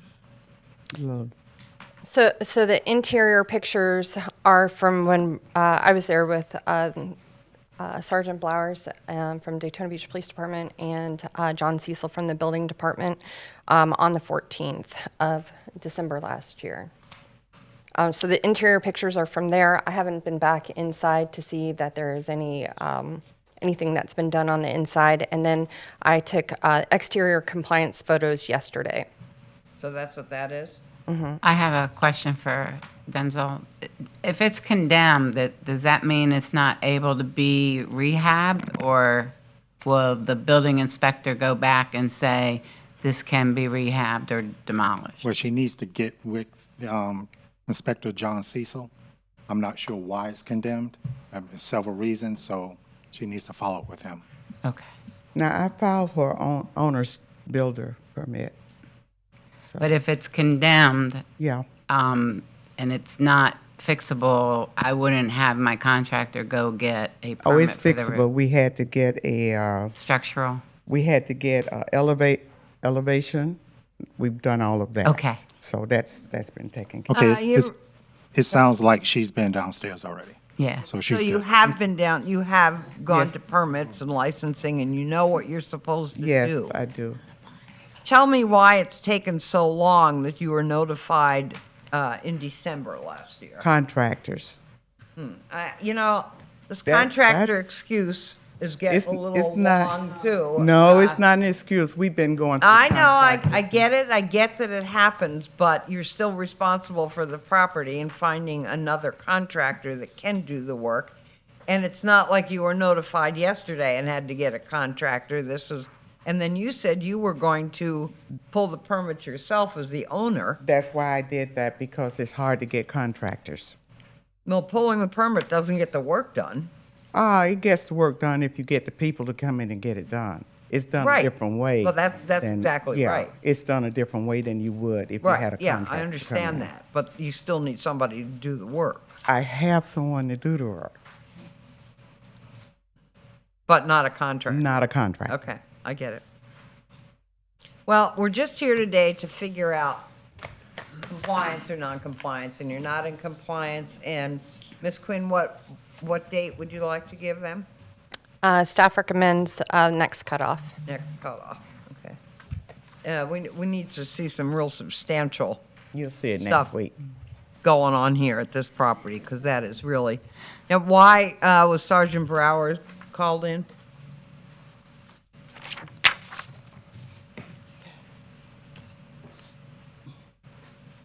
Good morning. Good morning, Sergeant Blowers, Daytona Beach Police Department. We were called in because there was transient issues around the house and stuff, and so we went in there, and it was condemned because of not having utilities. So it's condemnation under just not having utilities. So it is fixable if they do it. So do you have utilities on yet?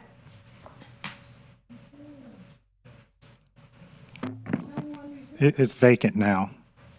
All right, it's vacant now. Well, you can't, I'm guessing that there'd have, to get some work done, you'd have to have some utilities on.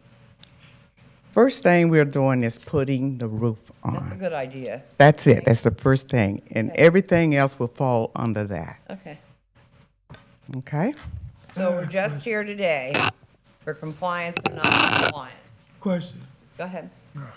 So, but you got some issues here that talk about weeds, overgrown lawn, the unsecure issue. Has any of these issues been dealt with? That's been taken care of. As you Yeah. can see, the I can lawn see get that. Yeah, it cut looks every good. week. Yeah, that, yes. Yeah, that's no problem. Okay. Everything And else it's is. secured. Yeah, but everything is secured. Ms. Queen agrees it's secured, so. Yeah. We've got that. All right. Chair will entertain a motion to find respondent non-compliance or respondent come into compliance by the next cutoff date, which is October 2nd, 2024, be returned to the board for consideration of a fine of up to $1,000 a day. So moved. Second. Motion, Ms. Himes, second, Ms. Marshall. All in favor, say aye. Aye. Like sign opposed. Okay. Excuse me, Ms. Thank Jones. you. Stay in touch. You said you had a with deed? Ms. Quinn.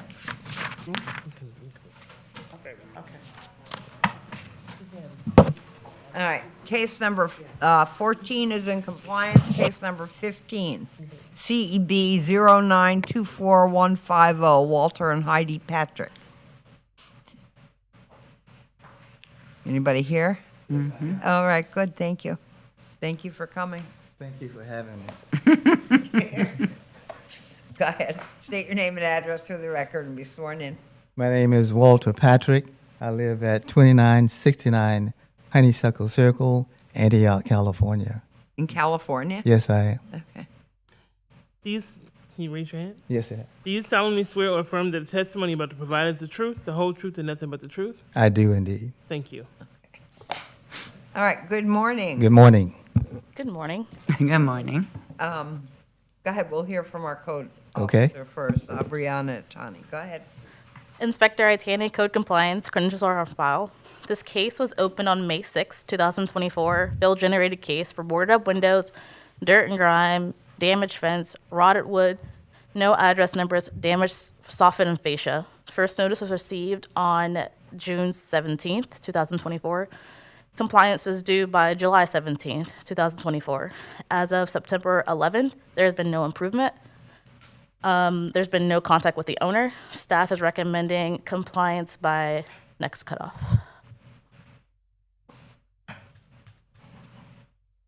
Hey, we're just here today to see whether you're in compliance or not in compliance. Yes. That's it. So what, if you'd like to say something, I go do. ahead. Okay.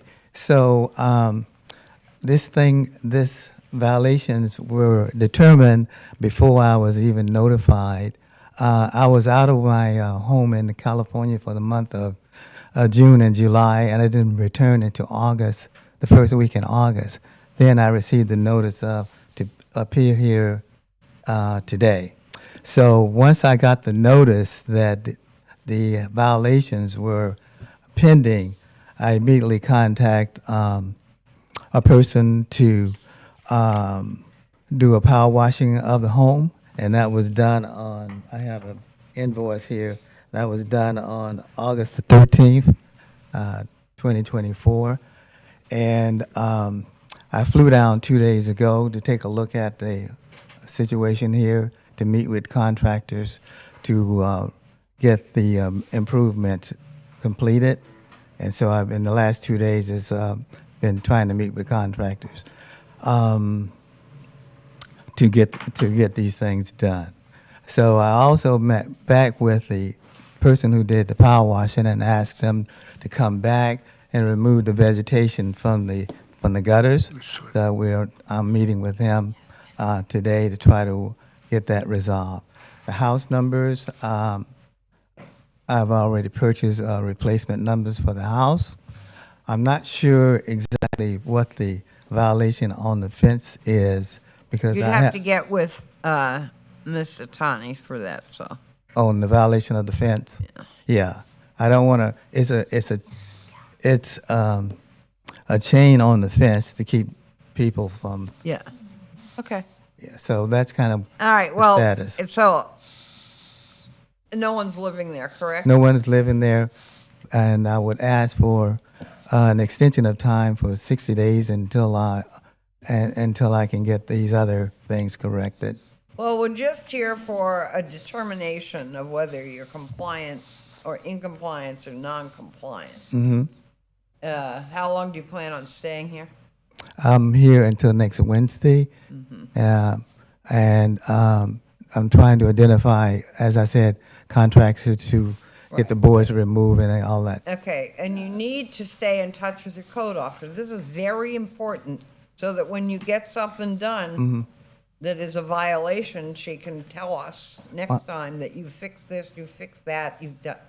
Because we get that information from her. We don't go out to your house and look ourselves. We don't do that. So how do I get the contact number for her? She probably has a card for you. Yes, I can give it to you. Thank you very much. Go ahead. Mr. Patrick. Yes. On the boards on the window, they were put on there to keep transit and everything. Exactly. So, yeah, with her, but I think your boards are safe there. To secure the house. It's exactly. Yeah. No, ma'am. It's a code violation for boards on the windows. But it's empty.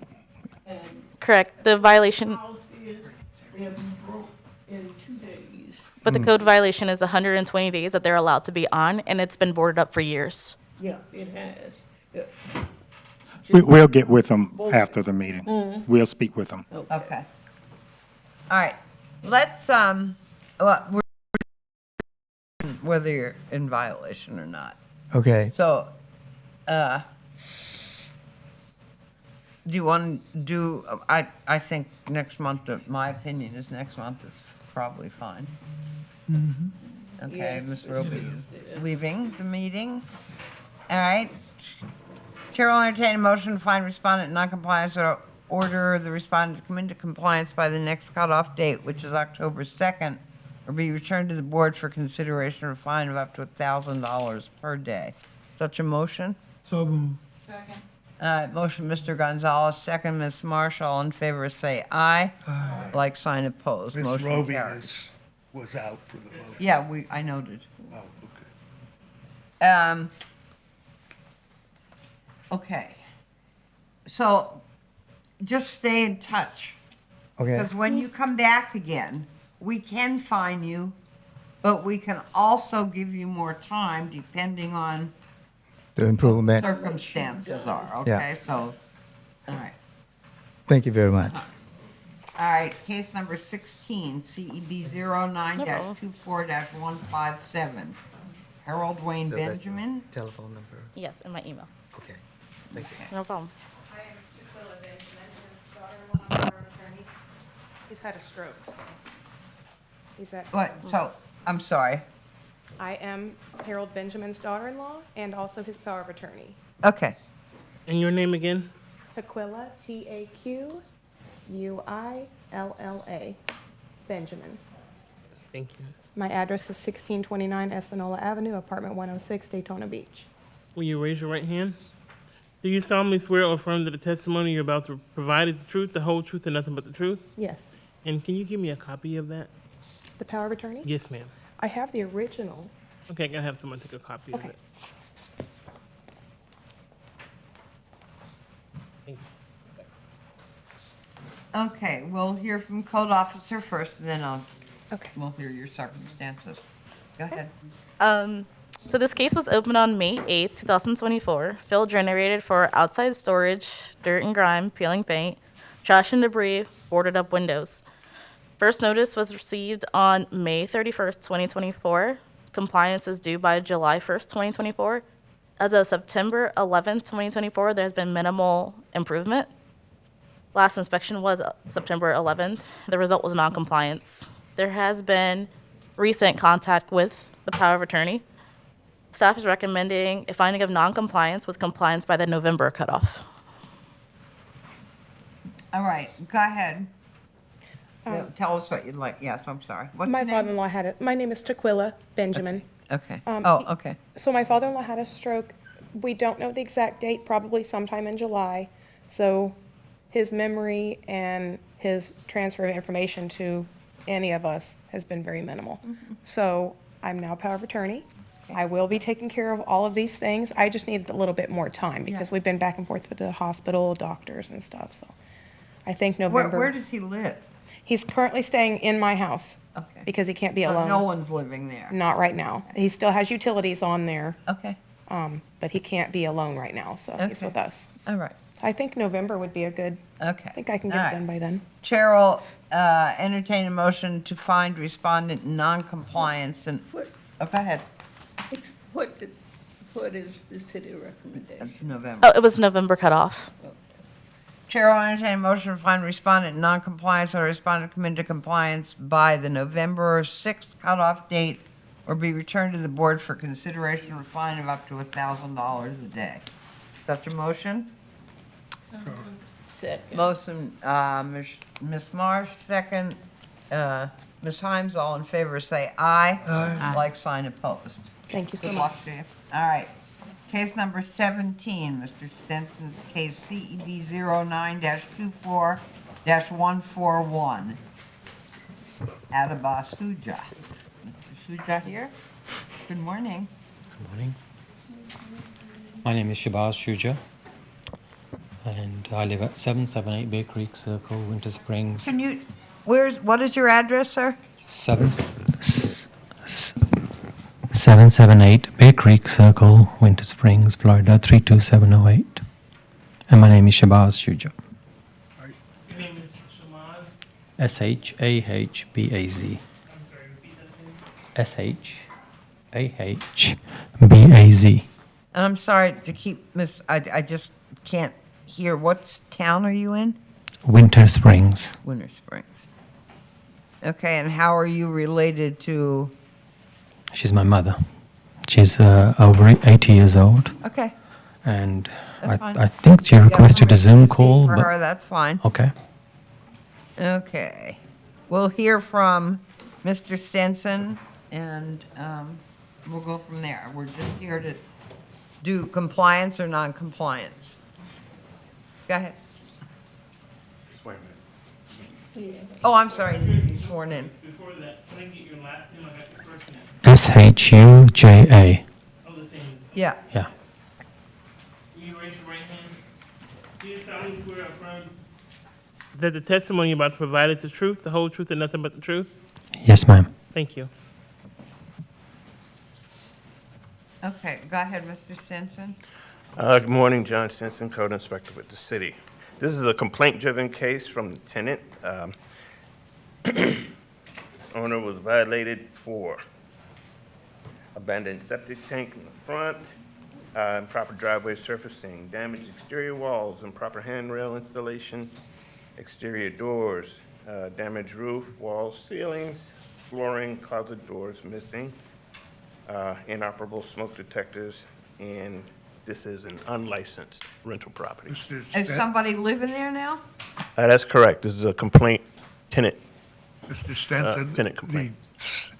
the whole septic tank is out of the ground on there, or it's a hole in the ground? No, as you can see, that board is covering the hole in the ground, right at the front door. Okay, so that's a danger to anyone. Yes, sir. Okay, now, we can obviously see that this property is not in compliance. What would you like to tell us? And what's gone on since you were notified? This property will be in compliance by the next cutoff date. We've only been. We can't hear, you're gonna have, I hate to do this to people. but- Okay. Yeah. This property will be in compliance by the next cutoff date. Okay. I mean, this property, I don't know where this date of 216 comes from. This property was condemned last year. The whole property was fully renovated from top to bottom. We put it on the market for sale. I'm just totally confused by each and every one of these things that have been put in here because You need to talk to Mr. Stenson about those. because so people started damaging the property because it was Are they still in there? Vacant, yes, they are, and we rented it in literally 2 months ago, and that person had a commercial vehicle that caused that damage, which was not there before. So this is only done a few months ago. See that the property is not in compliance. Yeah, we will have it in compliance by next month, for sure. You need to Yes, contact the authorities that you need to contact. yes. To, you can't blame, the property has to be brought into compliance by the owner, not by the, I understand, but as I say, more than $100,000 was spent on this property 4 months ago. So I'm really confused so. about all right. these damages. Doesn't matter, it's not in compliance right now. Do I hear him saying that this date is wrong, the 2/16? Absolutely. How could it be wrong? I mean. He says he didn't get any notice on it at that. No, this property was condemned at that date and fully inspected by the city on the 1st of May.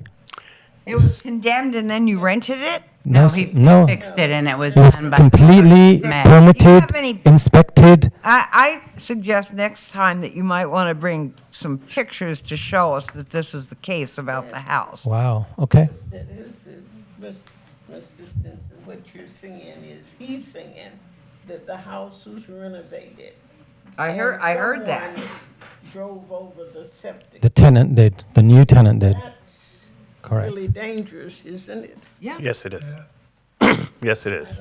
Think that. Well, it was a commercial, very heavy commercial vehicle. How that happens, And he's been. that needs to be repaired Yeah, ASAP. yeah, that Madam will be Chair, done. We'll meet him on site. Yeah. We'll meet him on site. Yeah, I will have it repaired. Okay. Absolutely. All right. No problem. Okay, good. So right now, I mean, we can see the property is not in compliance and the chair, all right, so you'll meet him on, And Mr. Stinson, your recommendation is next. next cutoff. Non-compliance next cutoff, yes.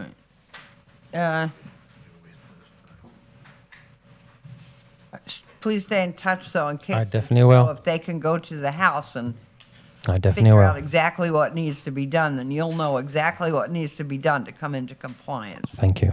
All right. Chair will entertain a motion to find respondent non-compliance or respondent come into compliance by the next cutoff date, which is October 2nd, or be returned to the board for consideration or fine of up to $1,000 per day. So moved. Motion, Mr. Gonzalez, second. Second. Second, Ms. Roby, all in favor say aye. Aye. Like sign opposed. Motion carries.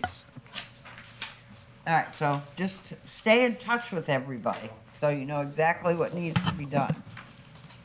Okay, case number 18 is in compliance.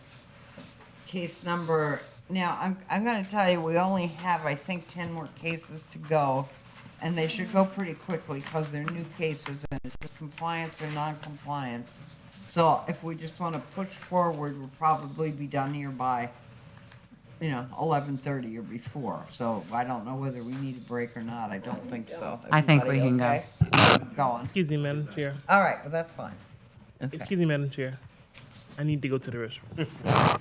Okay. We're gonna take it. Well, I think we're going to have to take a break then if we don't have a secretary here. All right, we're taking a break right now. As quickly as possible, 5 minutes. Yeah.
Meeting will come back to order. Thank you.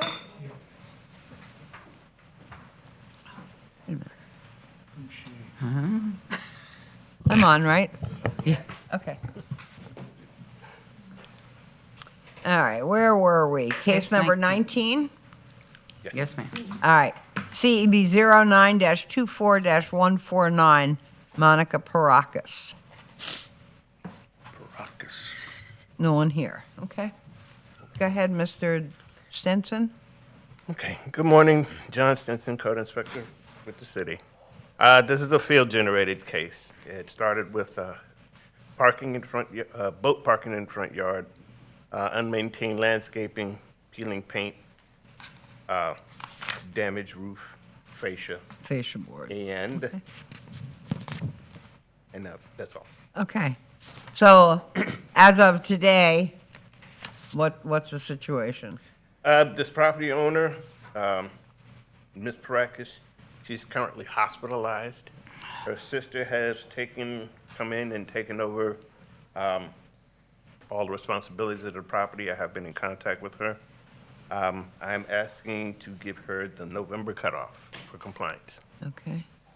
But it looks like the parking's taken care of and the grass is taken care of, right? That's correct. The parking was occurring. So we're looking at the paint and the fascia That board. being used as a rental? No. No. No, it's not. That's single family. She what? Well, she's in the hospital right now, so, okay. That's But like I said, her sister's. till November. Okay. Chair will entertain a motion to find respondent in non-compliance or respondent come into compliance by the next cutoff, by the November 6th, 2024 cutoff date, or be returned to the board for consideration of a fine of up to $1,000 per day. Is there such a motion? So moved. Motion, Ms. Hines, second. Second. Second, Mr. Gonzalez. All in favor say aye. Aye. Like sign opposed, motion carries. Okay, we're missing one vote there. Okay. Case number 20. That would be Mr. Garcia. CEB 09-24-139, Joseph I don't know how you say your last name. Squirt? Biscuit. Biscuit. Okay. All right, please state your name and address for the record and be sworn in. My name is Joseph Biscuit, 515 Heineman Street, Daytona Beach, Florida, owner resident. Do you solemnly swear or affirm that the testimony you're about to provide is the truth, the whole truth, and nothing but the truth? Yes. Thank you. Okay, we're just here today, whether you're in compliance or non-compliance. It's that pretty simple. Go ahead, and we'll hear from Mr. Garcia. Code Compliance Inspector with Daytona, credentials on file. This is a citizen's complaint for outside storage, parking in the front yard, trash and debris, unregistered vehicle, peeling paint on the front trim. The property was posted on May 30th, 2024. The compliance due date was June 30th, 2024. My last inspection was on August 27, 2024. Staff recommends the finding of non-compliance, compliance by next cutoff. Okay, that's All right. First, I would like to say that the dates for this case are wrong. The complaint came in September of 2023. I was notified on February 20th of 2024. I was supposed to have a reinspection on the 21st of March. Mr. Garcia did not show up. This case was just gone, lost. All of a sudden, it came back to light in May. okay. I don't want to. I mean, it is what it is. We need to handle this. It's inappropriate. But I think the question is whether they're in compliance or not. Well, Well, that is the question, but if there are all these dates and everything that are. as well as, But- the compliance codes listed state storage of building materials, commercial or industrial equipment, and none of that is present on my property. Okay, so the attorneys are, both attorneys for the city and for our board are satisfied that he's here now and we can move forward? Is that correct? Yes. Okay. So, you're here now. You know what the complaint is. And I am in full compliance. And you're in full I compliance? am in full compliance. Okay, that's wonderful. We can't do it. You have to have Mr. Garcia come out Well, I mean, he's been there That- several times, and you're looking at this picture right here. There is no commercial Okay. storage. The That- lawn is maintained. Maybe there's a couple. We are not the ones that determine, the board does not determine compliance. We Okay, but it- wait to hear that you have been I put. can schedule appointment to meet There you him on go. the property would in actually person. Prefer a different. I don't, and we're not in a position to I mean, give the one I worked with last time, this has been an ongoing problem. I've been dealing with this in 2017, also 2019, because a disgruntled landscaper keeps calling up and making a citizen complaint so that he can get business. He's done it to my neighborhood for years. It's been an ongoing thing. Okay, and a lot of this, I'm sorry to tell you, is completely out of our control. What we're asking, what the board asks people to do is to come into compliance. And that's all we're asking you to do. But you have to have someone come out from the code department and put you into compliance. They come back and report to us that, yes, indeed, you are in compliance. I can- And I- Mr. Garcia is just saying now that he will get with you and he will come out. Okay. I can get with my field supervisor. I do want to, I want to understand this no off-street parking. But that would be something also that your code officer, and you're going to have who come out with you? My field supervisor, which is Mark Jones. He was actually the one that issued the Mark notice Jones- and then have Mr. me Jones will come follow out. up on it. Okay, because like a lot of this stuff, But this, stay in touch with inoperable him. vehicles, I'm just not understanding why these are being brought to me, because there is no non-operable vehicle on my property. Okay. No vehicle because stays the there for last more than- time the last time there was an inspection there. No, there wasn't. Not a single vehicle on my property has Uh, been That one right there in the picture, the gray one on the other side of the white, can you zoom in on that? That one right there, the Lincoln, is that parked on the grass or is that a driveway? That looks, it looks like to be a grass. side area. So that's why I said if we meet on the property, then we can point out the But issues. it's still the fact of saying We unlicensed. cannot inoperable vehicles. change, and there's something else this board can. I know you're probably very frustrated. I am, I'm incredibly frustrated. I know, because I've I been can dealing with tell, I this for can months, tell, being but told my just- lawn's not okay, mowed, and okay. I've had it done every week. But we have no control over what the laws are. But they're not laws, they're codes. And They are, enforcing them properly. they are in fact codified. So, I mean, they are actually rules and laws. And I am in obeyance of all of them. And you what? I am in obeyance of all of them. Well, then, all you need to have is Mr. Garcia come out, and he said he's going to bring Mr. Jones, who's his supervisor. And if all these things are done, you will be put into compliance and you won't have to come back again. I mean, that's fine. Okay? I don't necessarily agree with what they consider to be compliance. I know, but some then issues, I that would see be these an flashing issue, that would be an issue for you to take up with your commission. We do not change those code rules. We have no, I'm sorry, it's so frustrating. We are very limited. The state limits us in what we are allowed to do. And we I fully can't, understand that. and I we just feel can't some give discrimination advice. with some of these things. You know, we can't do any of those things. We can't agree or disagree with what the rules are. They are what they are.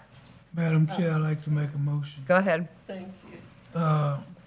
In the case of CB 09-24-139, of the address 515 Herman Street, I would like to make the motion that we review this case in our next meeting, and as agreed that the inspector will go out with the supervisor and bring back a report to us. Is there a second to that motion? I'll second.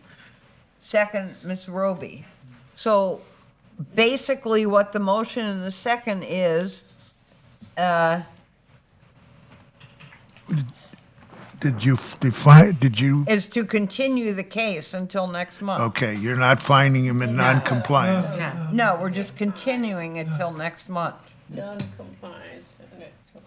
Then depending on the report that they bring us, then we take. No, you just said they're Is it totally possible to different request things. that whoever does come actually shows up this time, unlike the past 3 times? We when they have no haven't? control. You would have to talk to your code officer and his supervisor. Okay, well, And we can have- it be written by this committee, like noted somewhere, that I have said that they have been called out and Yes, haven't shown up yes. several times? We'll take that into consideration.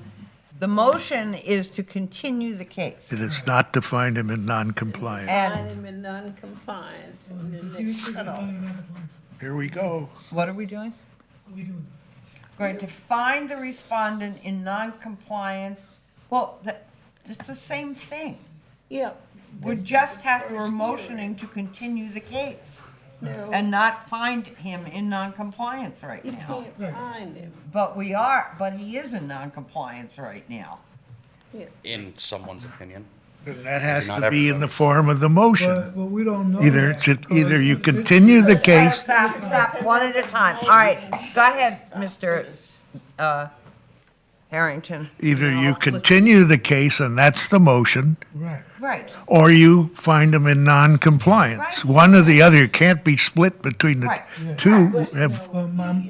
Wait a minute, it's Mr. So the people making the motion need to come I together. want to find him, okay, I mean, Wait a continue the minute, case. Mr. Gonzalez, what would you like to say? Well, I made the motion.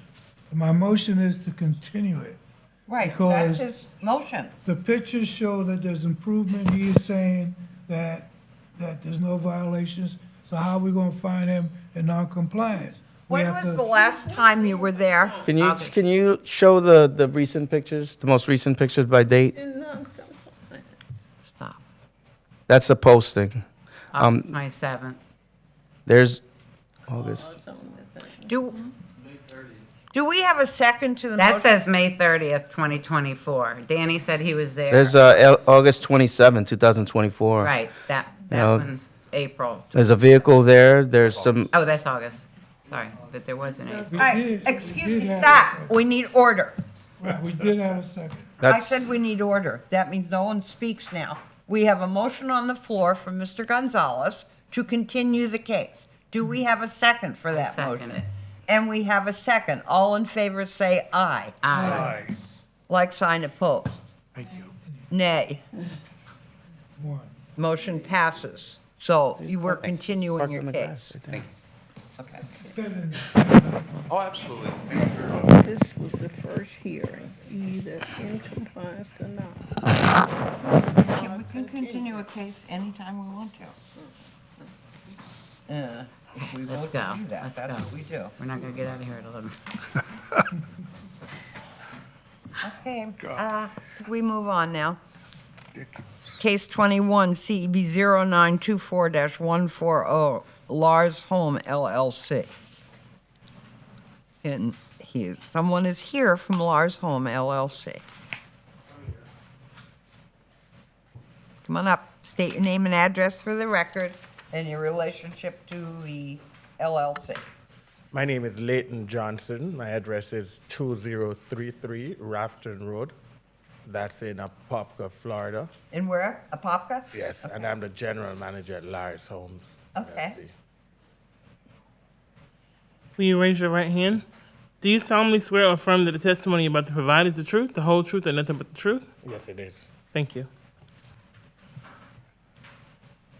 All right, we'll hear from Mr. Garcia.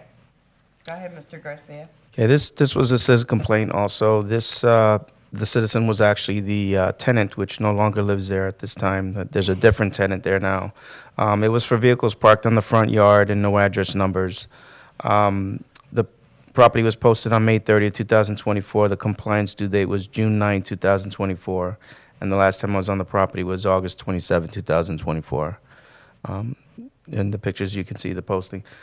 Staff recommends a finding of non-compliance, compliance by next cutoff. And these photos actually clearly show the vehicles parked on the front lawn. And there is no address number still. I saw 227 on that one picture. Thank you. Oh, okay. So they did put them up. And I have, sorry. What would you like to tell us, Mr. Johnson? So I have pictures of this morning that actually shows where we posted no parking pictures, no parking signs at the front of the lawn. I Okay. don't know if that would make it compliant. Okay. As long as they don't No, park as long there. as the cars aren't parked there, you know. Yeah, but, Posting. The is- cars are not parked there, are no longer parking there. Okay. Mr. Garcia would have to come out. I can do a reinspection today, and if Come it's out today and do the inspection if the cars aren't there. Okay. But as of right now, you're not in compliance, but he'll come out there, put you in compliance, and you won't have to come back again. That's all that needs to be done. Okay. All right. Chair will entertain a motion to find respondent in non-compliance or respondent come into compliance by the next cutoff date, which is October 2nd, or be returned to the board for consideration of a fine of up to $1,000 a day. Such a motion? So moved. Second. Motion, Ms. Roby, second, Mr. Gonzalez. All in favor, say aye. Aye. Like sign opposed, motion carries. Okay, thank you. Are you underwater out there in Apopka? No, not at all. No, Good. no problem. I keep watching television, and you'd think it was the flood with Noah. No, we're pretty good. Thank you, though. All right, thank you. Case number 22 is in compliance as of September 4th. That's CEB 09244145. Case number 23, CEB 09-24-147. Charlie and Rosalind Thomas Smith. the owner's here. She's Good morning. Please state your name and address for the record and be sworn in. Rosalind Smith, 731 Revere Street, Daytona Beach, Florida, 32114. Will you raise your right hand? Do you solemnly swear or affirm that the testimony about to provide is the truth, the whole truth, and nothing but the truth? Yes, I do. Thank you. All right, we'll hear from Mr. Garcia. Okay, this was a citizen complaint. The complainant was the tenant. The tenant no longer lives in the unit. The unit is actually vacant now. Violations are outside storage, a cracked glass window, unpainted soffits, and no rental license. The certified receipt was signed on May 31st, 2024. The compliance due date was June 10th, 2024, and my last inspection was yesterday, September 11, 2024. Staff recommends a finding of non-compliance, compliance by next cutoff. I was on the property yesterday, and they did fix the window. They replaced the glass that was broken, and they removed pretty much all the outside storage. There's only one thing that's in the back there by the fence. How about the rental license? The rental license she's going to apply for, I don't know if she did, but she can't get it until the violations have been corrected. Once the violations are corrected, she can apply, which I already spoke to her. She said she'll do so, and then we'll go from there. All right, so the unpainted soffits are really all that's left to do. Yeah, and when I was on the property yesterday, she's painted, looks like she's going to paint the whole building. Okay. So you can show one of those pictures, maybe one of the ones from yesterday, shows the painting around trimming, so it needs to be done. Okay, I don't know what, so we just need to move along and you need to get your rental license, Yes. right? Yes. Okay, so what is your recommendation? Next cutoff. Next cutoff. And we can deal with it then. So about your rental license and see where you are in the process. It shouldn't be that difficult. This is single family? I Yes. mean, basically? Yes. Okay. All right. So, Chair will entertain a motion. Do you have anything else you want to tell us? No. Okay. Chair will entertain a motion to find respondent in non-compliance or respondent come into compliance by the next cutoff date, October 2nd, 2024, be returned to the board for consideration of a fine of up to $1,000 per day. Such a motion? So moved. Second. Was that Mr. Gonzalez? Yes. And second, Ms. Himes. All in favor say aye. Aye. Like sign opposed. Motion carries. Thank you. Stay in touch with him. I will. Okay, good. All right. Case number CEB, case number 24, CEB 09-24-160, Herman Robinson.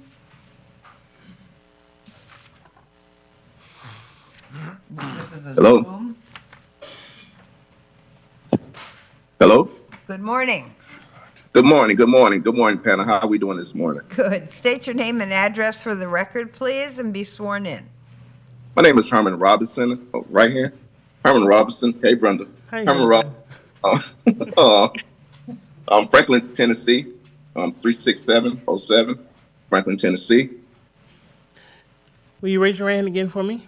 Yes, ma'am. Do you solemnly swear or affirm that the testimony about to provide is the truth, the whole truth, and nothing but the truth? Nothing but the truth. Thank So you. help me. Okay. We'll hear from Mr. Garcia, but we're just here today to determine whether you're in compliance or non-compliance. We don't do that. We look at pictures and we see what Mr. Garcia says about being in compliance, okay? Go ahead. Yes, ma'am. Mr. Garcia. This case was field generated for the violations being vehicles parked in the front yard, unlicensed and inoperable vehicles. The certified letter was posted on July 16, 2024, and it was to be in compliance by August 16, 2024. My last inspection was yesterday, September 11, 2024, finding the property in non-compliance, compliance by next cutoff. Okay, anything to add to that? Can you get those cars moved? That's what it is. Yes, ma'am. The old car. That's my grandfather's car. I'm trying to get that taken care of right now. It was moved. Me and Mr. Garcia.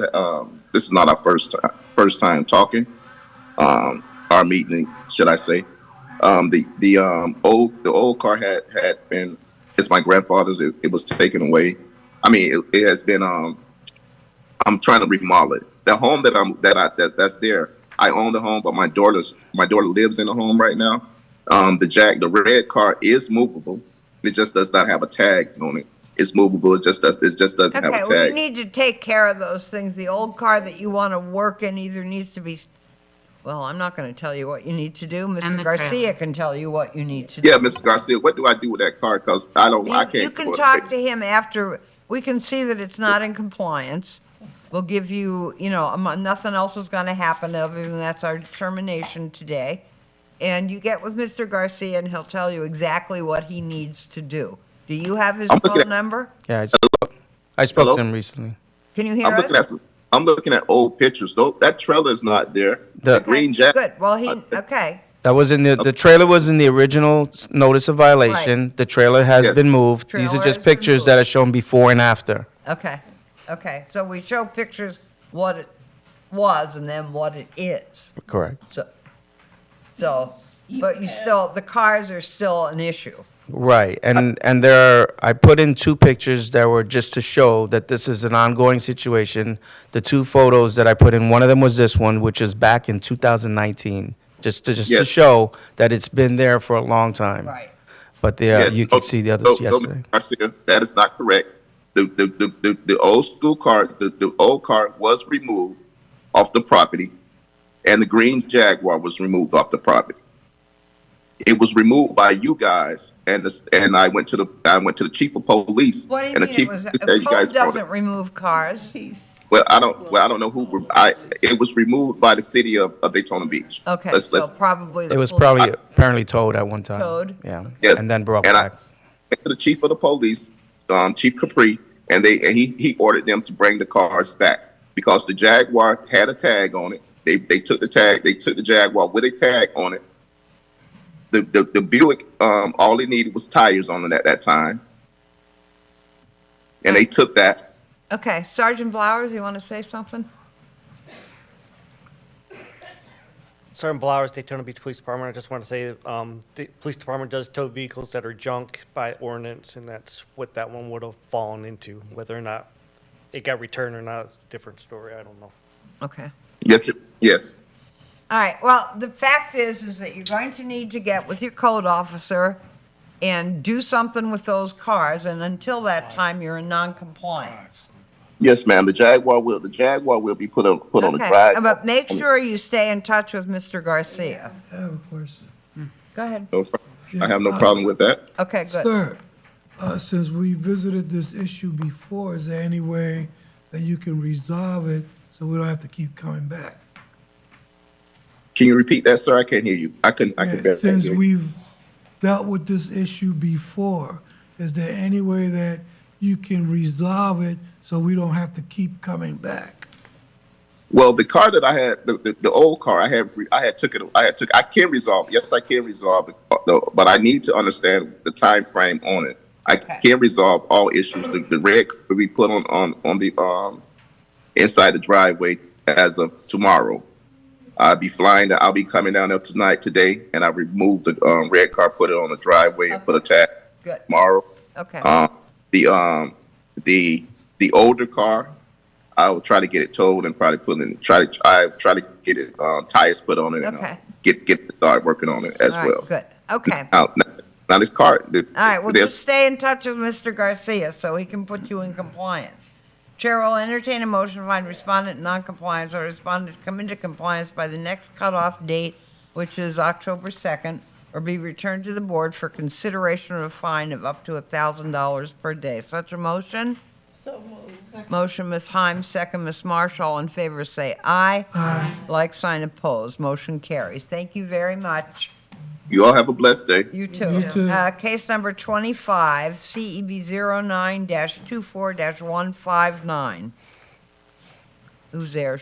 Suja. Oh, another case. Is this a different Oh, address? boy. Okay. I'm in trouble. 116 Emmett Street. Shout into the mic, please. Yeah, we had trouble hearing you. I hate to Okay. keep asking you, but make sure the mic is right up at your mouth. Okay, my name Go is. ahead. You've already been sworn in, so I think we're good. Okay. So let's hear from Mr. Garcia. This case was field generated.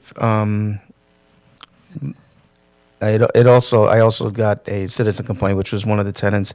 Violation was missing and damaged window screens, dirt and grime, peeling paint, cracked interior surfaces, damaged floor tiles, unpainted interior surfaces, exposed wires, and an electrical box. So it's kind of a safety issue for the back where you see this picture here.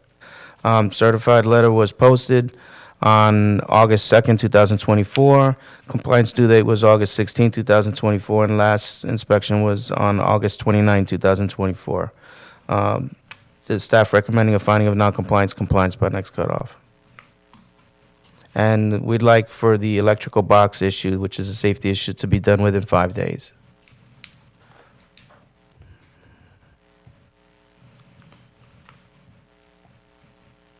Let me see something here. Any questions for anyone? Is someone living in there? Yes. Yes, she is. Is that where the complaint came from? Yes, this number Okay, two, so it's a unit number tenant 2. complaint. Correct. Okay. Excuse me, Madam And Chair. I think the tenant, okay, go I ahead. think the lady in the back wants to speak. Do you want to speak? You don't have to. Come up. Okay, come on up then and be sworn in. Who they? They're the tenant, I guess. Good morning. Good morning. State your name and address for the record and be sworn in. Saray Walker, 116 Emmett Street, Daytona Beach, Florida, 32114, apartment 2. Sarai. Walker. Can you raise your right hand for me? Do you solemnly swear or affirm? Sorry. Do you solemnly swear or affirm that the testimony about to provide is the truth, the whole truth, and nothing but the truth? Yes, ma'am. Thank you. Okay, so what would you like to tell us quickly? For me, this has been an ongoing thing. I've been there for 4 years. The second year I was there, I've told this guy, I had somebody come out and look at the issues that were going on.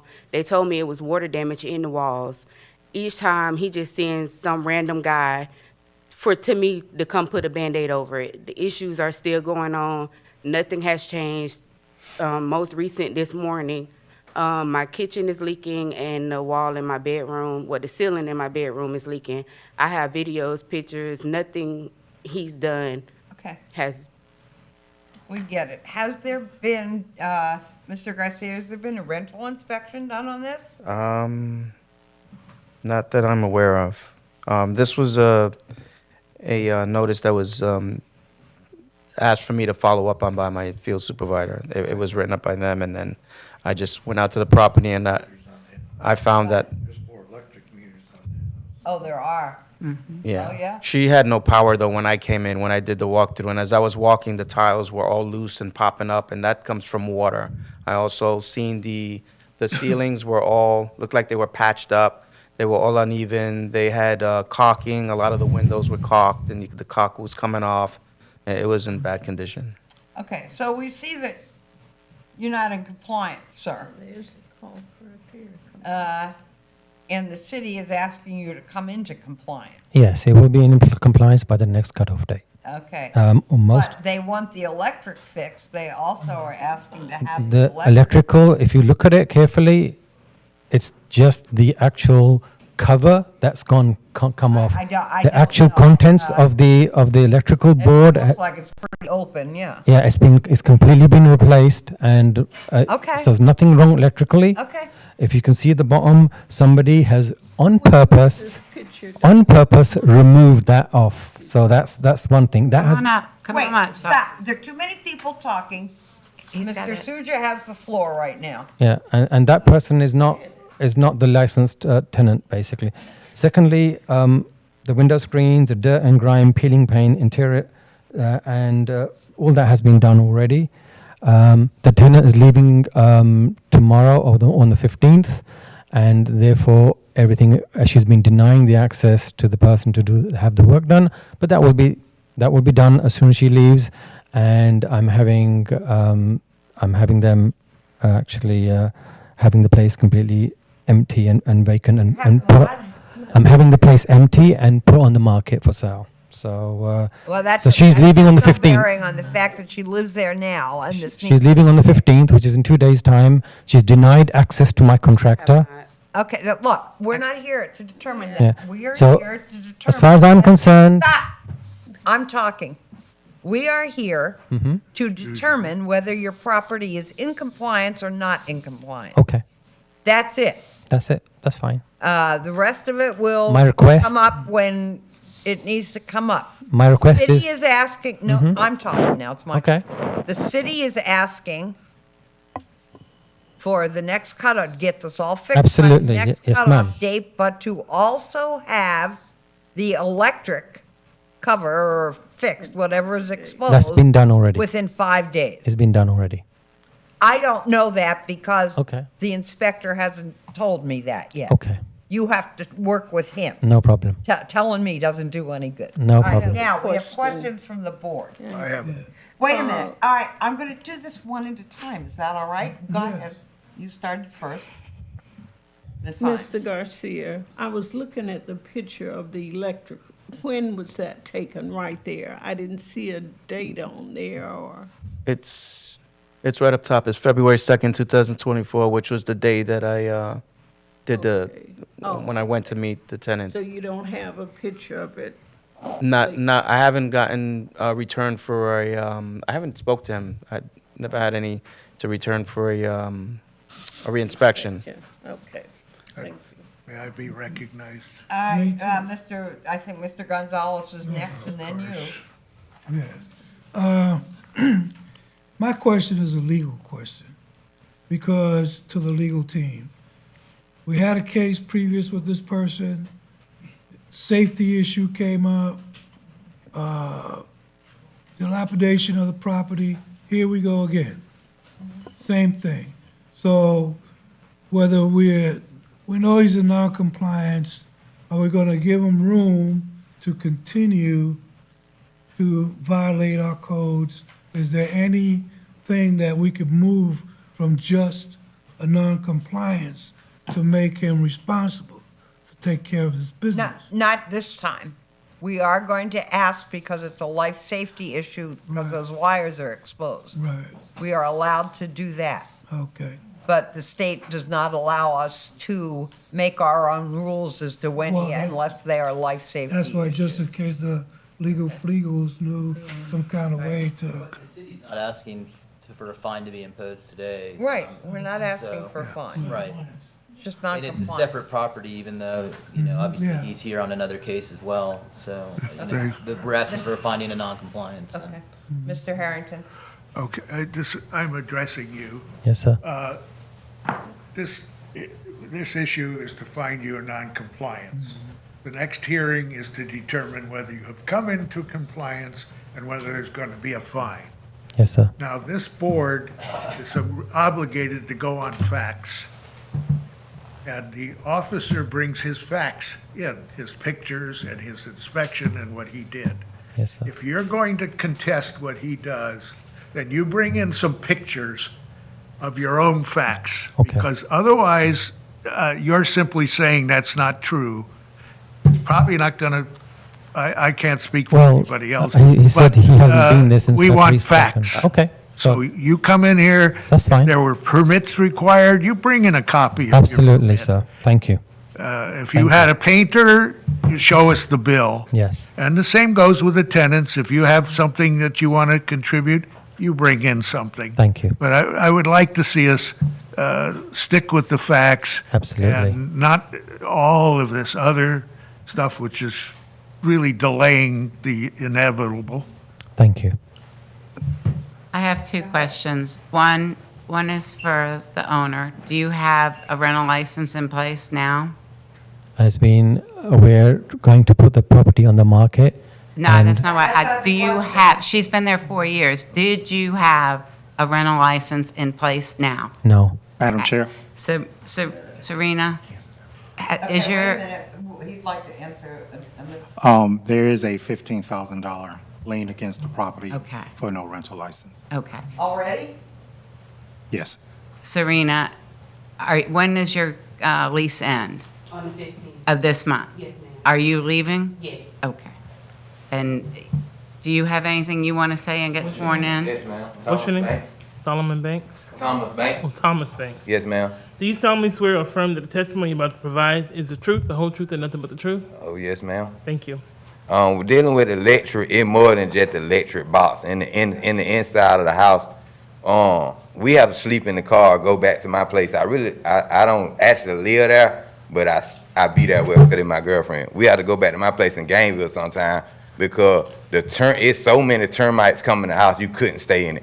So it's sockets in the house where you couldn't plug, and then it's just a straight hole to where the termites gonna eat the sockets out. You can just stick your hand in the wall, but it's still a socket next to it what you can plug in, and it spark fire if you try to plug it in or whatever.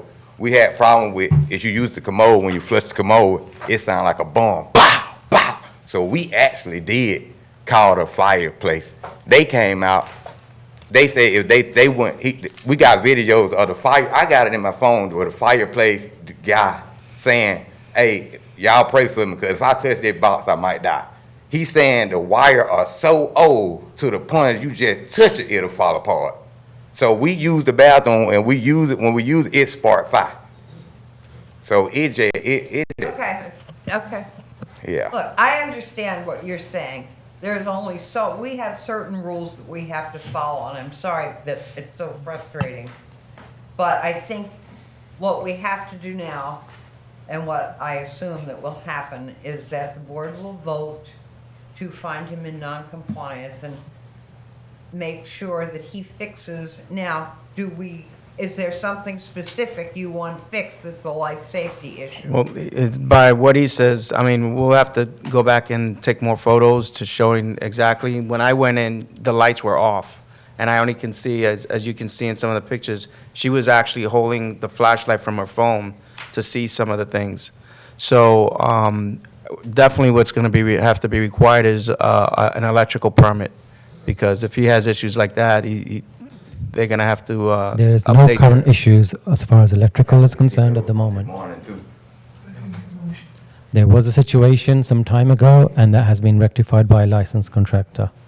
But that has been rectified. Mr. Gonzalez? Yeah, earlier in our discussion, somebody mentioned something about 5 days to deal with. That was me. For the life safety issues, when you have an electrical issue like that, we asked for an earlier compliance date, for just that. The 5 days was to get the electrical taken care And of. that has been done already. So I would like a motion, doesn't have to be done by me, but by anybody, to consider this 5-day push on resolving the electrical issue. Make the Make the motion, motion. and I'll second. All right, now, the other thing is that you're moving out on the 15th? Yes, ma'am. Okay, you have somewhere to go. No. You're going to his But house? my lease is up on the 15th and I won't sign it again. Right, okay. we will take care of what we need to take care of and what we can do from this board. But I would also like to ask, as far as life safety goes, that it's not re-rented again. Correct. Can we put that in the motion as Yes. well? Yes. Okay. Okay, so I would like to make a motion in the case of CB 09-24159, 116 Emmett Street, that there's a 5-day limit on the repair of the electrical safety issue. And, Okay, go ahead. yeah, and also, wait a minute, that the apartment does not get rented until that's resolved. It's fine. And we will review it at our next meeting to then impose a fine. Okay, so we're going to find him in non-compliance. Right, we're finding them in non-compliance. Non-compliance, 5 days to fix the electrical problems, Right, and not to be able, and not rent the apartment again Right. until everything is fixed. correct. And any of the apartments, I mean, you said what, there were 4? Is that the one? It's three connected There are together 4 and meters. there's one in the back. But Okay. if I might, Go ahead. okay,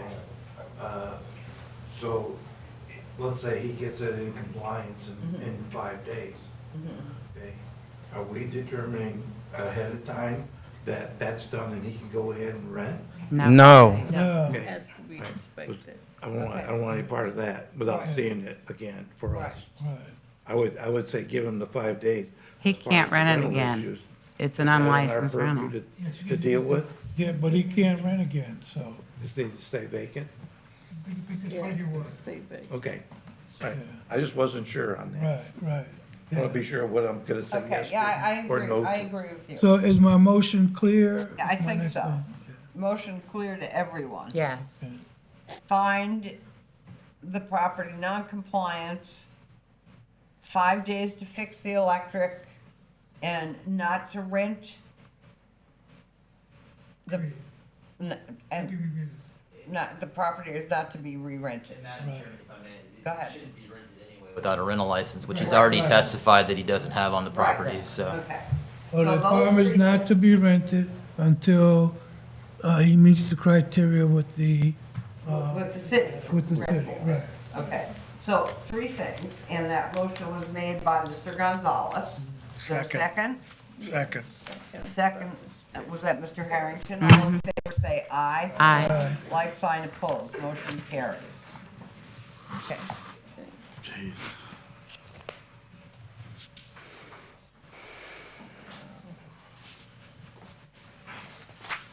Case 26, CEB 09-24-146, Barbara Reed.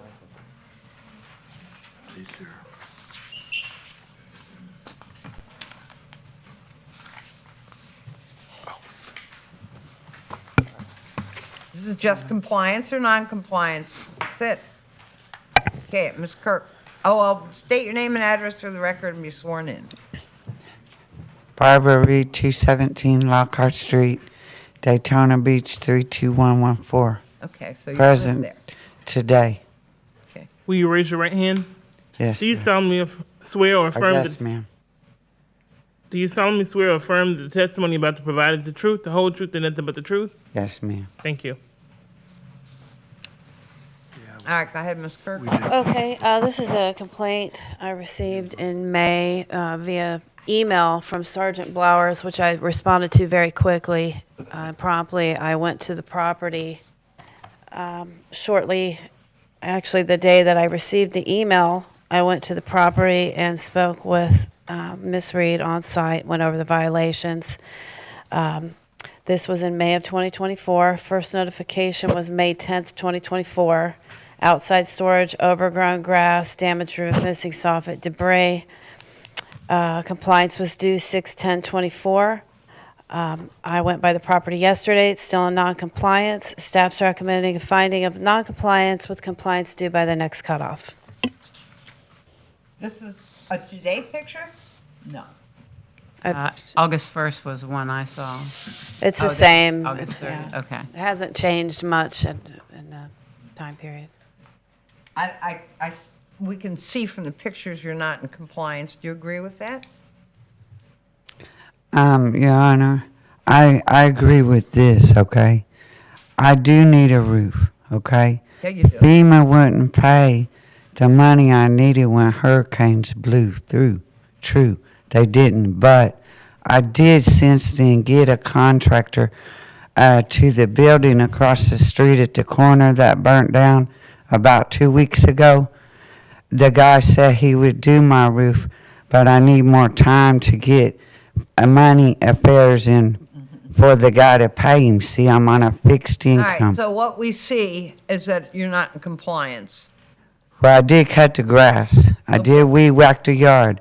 I did Is clean everything up. cleaned up, the outside storage all I did cleaned up? clean up, yes, I did. Well, but my inspector here, the city inspector says that's not so. It's not all cleaned up. Well, I'm working on everything. I'm Okay, cleaning well- up every day with swollen legs It's not and in all. compliance right now, correct? Right, I'll fix it. I'll fix it. All right. So, I promise you that. okay, Chair will entertain a motion to find respondent in non-compliance or respondent to come into compliance by the next cutoff date or be returned to the board for consideration of a fine of up to $1,000 per day. Such a motion? So Second. moved, Ms. Marsh, second. Second. Mr. Gonzalez? Yes. Okay. All in favor say aye. Aye. Like sign opposed, motion carries. So we're not finding you anything today, but you need to get a move on this. Okay? I have a question. Go ahead. I'm on a fixed income, okay? I asked the contractor at the corner, he's licensed, he said he would come down to City Hall, get all the permits for the roof.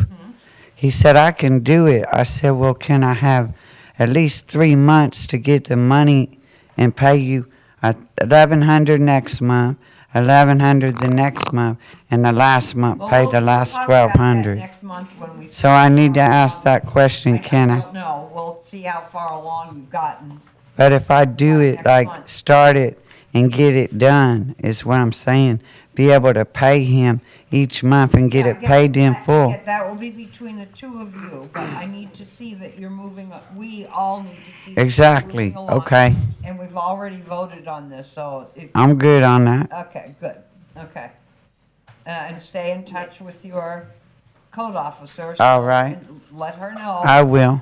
Going on, I will. and whether you're making the effort or not, okay? Okay, All thank right, you. Thank you. Case number 27, CEB 09-24-138. Pardon me, Madam Chair. The last case before her, you didn't give a compliance date. I thought we did 2/10/2. For the 10/2. for this gentleman with the 5-day. Yeah. Oh, yes, that was 10/2, Okay. 2024. Right, you have the 5 days. What are you For the looking electric. That's for the electric. The compliance date is 10/2, 2024. And 5 days from today, which would be, And no rental. What's 5 days? And no rental. the 17th, and no renting. Give them a book of matches. Oh. Yeah, I'm asking him to send me the invoice so you have that evidence. Take her out. Matches. Yeah. And you'll take care of Okay, case is resolved, thank you. Case number is CEB 09-24-138. That's it, we're done with this. I don't know case. if you understood Done. what just happened. He got the date. He knows what they Okay. can figure out dates. I'm down. That's just the date for. 17th is the date for the electric. Right. 10/2 is. It's for all right, the- but the case is right. over. 5 days is not that hard on. He can talk to his, code officer and find all this out. Right. All right, Lisa Harbin, she here? No, okay, go ahead, Mr. Okay, this is a complaint-generated case, outside storage, damaged fence. First notification was 6/10/24, compliance due 7/10/24. I visited the property yesterday, it's still in non-compliance. Staff's requesting a order of non-compliance with compliance due by the next cutoff. Anybody live there, Sarah? Yes. Is it, did you check for a license? The property owner lives there. Oh, okay. Yep. Okay, You want a date? and nothing's been fixed. No, well, the yard was overgrown. I gave her courtesy notice. She cut it. Okay. It's, so it's back and forth. She did move, there was an egress issue in the front door. She did move the stuff via courtesy notice, but yeah. There's still more. All right, the chair will entertain a motion to find respondent in non-compliance or respondent to come into compliance by the next cutoff date, which is October 2nd, or be returned to the board for consideration of a fine of up to $1,000 per day. Such a motion? Motion, Ms. Marsh, second. Second, Ms. Himes, all in favor, say aye. Aye. Like sign opposed, motion carries. Moving right on. Okay, case number 28, CEB 09-24-143, Elliot Bennett, at 617 Russell Drive. This is a complaint-generated case that I received for a fence. It's an expired fence permit. Property was posted on 5/23/24's first notification. Compliance due 6/23/24. I re-inspected the property yesterday, 9/11/24. It's still in non-compliance. Staff's recommending a finding of non-compliance with compliance due by the next cutoff. Okay. Chair will entertain a motion to find respondent in non-compliance or respondent to come into compliance by the next cutoff date, October 2nd, 2024, be returned to the board for consideration of a fine of up to $1,000 per day. Is there such a motion? So move. Motion, Mr. Gonzalez, second. Second. Second, Ms. Roby. All in favor, say aye. Aye. Like sign opposed, motion carries. Oh, I guess we have more than I thought. Case number 29, CEB 09-24-152, Millers, Cheryl and Raynard and Robert. They're coming up.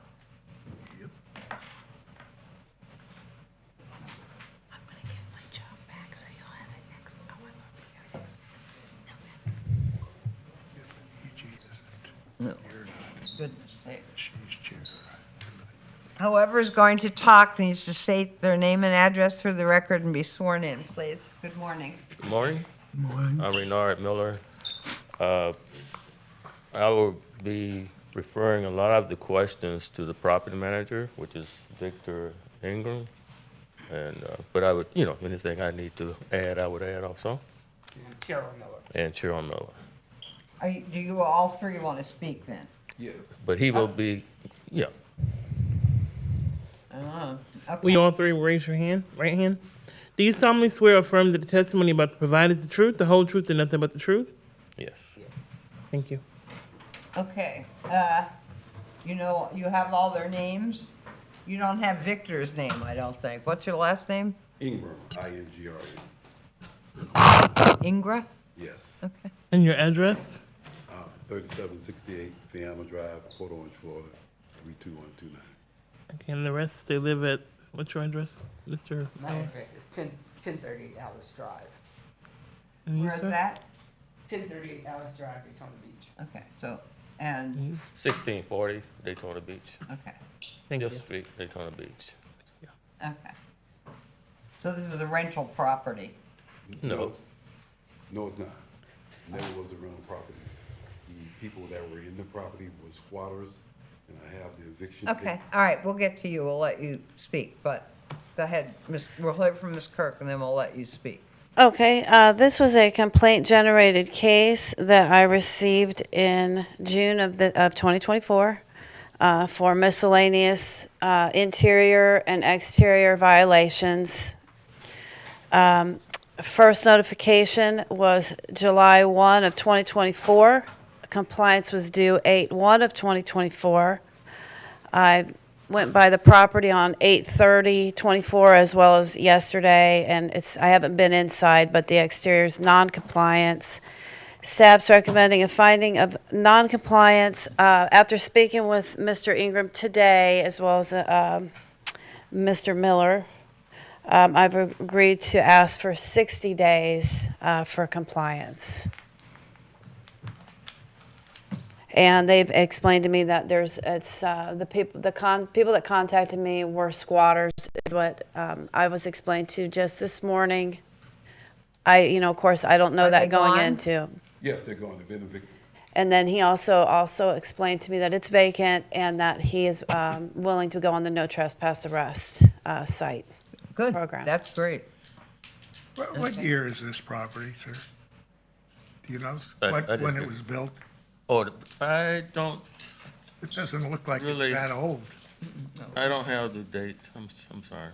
That this damage was caused by the squatters, Yes, it was. because that's just doesn't look like that old a property. Maybe it is, but that's Well, it's been there a pretty, while, but, yeah.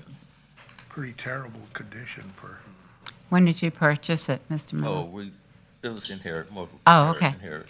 So you want to give them 2 months to get this stuff in order and you intend to fix it up? Yes. Because it's vacant, I agreed to that. Okay.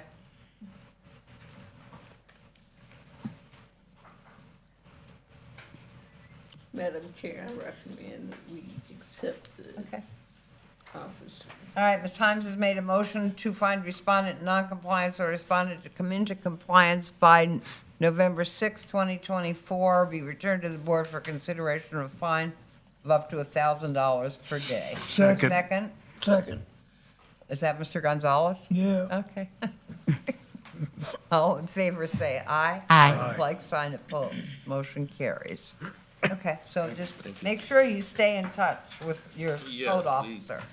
We Okay? got business cards, yes. All right, good. Thank you. Thank you for coming. CEB 0924-153, case number 30, Eclipse Asset Management. Okay?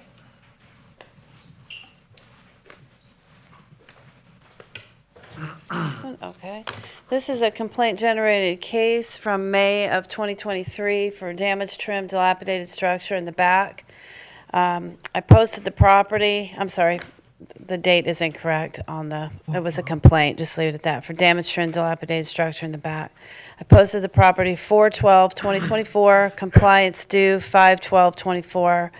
I went by the property yesterday, September 11th, 2024. It's still in non-compliance. Staff's recommending a finding of non-compliance with compliance due by the cutoff. And do you have contact? I've never had any contact. Chair will entertain a motion to find respondent in noncompliance or respondent to come into compliance by the next cutoff date, October 2nd, 2024, be returned to the board for consideration of a fine of up to $1,000 per day. Such a motion? So moved. Motion, Mr. Gonzalez, second. Second, Ms. Marshall. All in favor, say aye. Aye. Like sign opposed, motion carries. Okay, case number 31, CEB 09-24-155, against Affordable Housing 001-010 LLC. Okay? Okay. This was a field-generated case that I had for a damaged carport, and there used to be a trailer parked in the front yard. That has been taken care of. First notification was January 29th of 2024. Compliance due by 2/29/24. Yesterday, 9/11/24, and there's work has begun. There's a contractor that has been in contract with me, Mr. Boatwright, on a regular basis, updating me, and he is working on his crew getting registered with Volusia County in order to pull a permit. So I would like to ask for 60, for the property to be found in noncompliance, and then ask for 60 days for the So that would compliance be date. November. For a November cutoff, yes, thank you. All right. Chair will, any questions? Chair will entertain a motion to find respondent in noncompliance or respondent come into compliance by November 6, 2024, be returned to the board for consideration of a fine of up to $1,000 per day. Such a motion? So moved. Ms. Himes' motion, second. Second. Second, Ms. Roby, all in favor say aye. Aye. Like sign opposed, motion carries. Okay, case number 32, another Ms. Hurd. CEB 09-24-156, Andrew Phillips at 625 Loomis. Mr. Phillips here?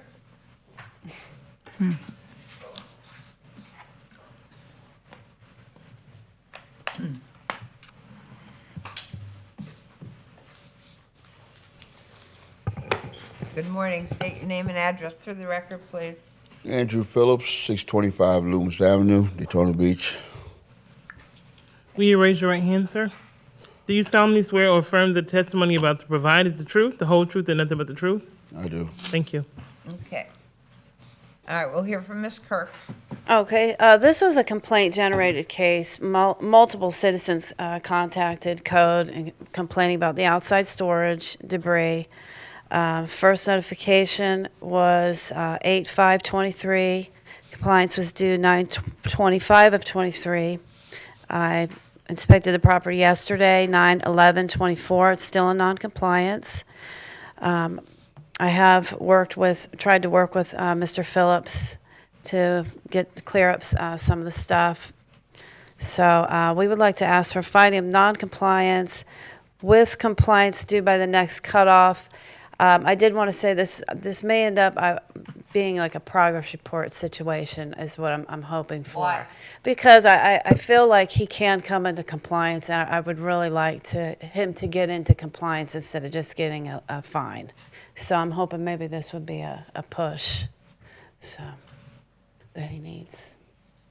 Mr. Phillips, what? Yes, ma'am. Can you get this work done yourself? Yes, I am working on it. I was in the yard like 3 o'clock this morning, so and then, of course it's raining on and off. But I know, the raw weather's been bad. And I got rid of a lot of stuff. Okay. And like I said, in the front yard. So, I mean, it's starting to look now, you know. Okay. Well, she'll tell you that. Okay. But So you're asking for till the 6th of? Yeah, how about next, we'll do, if he's made a dent in it, then maybe we Okay. can ask for more time. But yeah, by next cutoff. That's what the city's asking for. The chair will end it because I haven't heard really a reason why we need so much time. There's a lot of stuff, a lot. But we're working on it. Yes, yes, hope so. I am working on it, ma'am. I am. That's what I we'd am. like to hear. Yeah, Okay. I am. Chair will end the motion to find respondent non-compliance or respondent to come into compliance by the next cutoff date, October 2nd, 2024, or be returned to the board for consideration of fine of up to $1,000 per day. Such a motion? So moved. Second. So moved. Motion, Second. Ms. Roby, second, Mr. Gonzalez. All in favor, say aye. Aye. Aye. Like sign opposed. Okay, when you get things done, tell your code officer, call her up. I have to get a Tell her number. to 'Cause come. I don't have her number. Okay, she'll give it to you. Tell her to, ask her to come out and she'll Okay. take a look. But just Okay. keep working on it because Oh, I that- am. Oh, that- thank you. that's- that'll get you someplace. Okay, yeah. Yeah. Okay. All right, thank you for coming. All right. All right, Have a great now. day. You too. This is number 7, miscellaneous business, CEB 04-20-97, Loxley Newton, no show. At 360 Weaver. Is this Order a of closing lien the file. review? Why are we No. doing this now?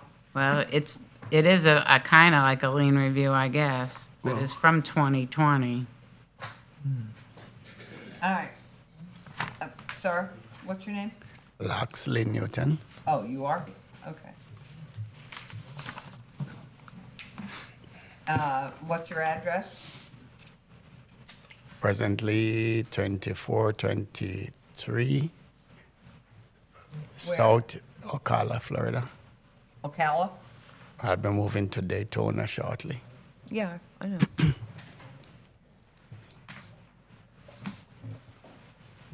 Why is it, all right, could you explain to me why this is miscellaneous business? Explain to the board, not you, sir, we're gonna, Is this Mr. Newton? it's Mr. Newton. Loxley Can I Newton. get You him need to to swear swear him him in? Yes. Can you raise your right hand, sir? Do you solemnly swear or affirm that the testimony you're about to provide is the truth, the whole truth, and nothing but the truth? That's it. Thank you. Uh,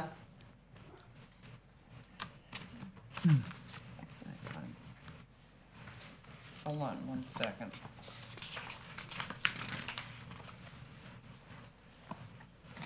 Here it is. Okay. All right. Mr. Garcia, what is going on with this case? So the property is in non-compliance, but the owner is requesting a lien review, and apparently we couldn't deny him from having his review or having to talk about it. That's why it's on the miscellaneous, but I don't understand, is the property not in compliance? it's in non-compliance. Then how can we do a lien review? Why it's I not think that's an complete? issue. Because Not it seems comprehensive that they orchard. Let me were, hear. Because why? it seems that at some point, there were lien reviews done, wasn't there?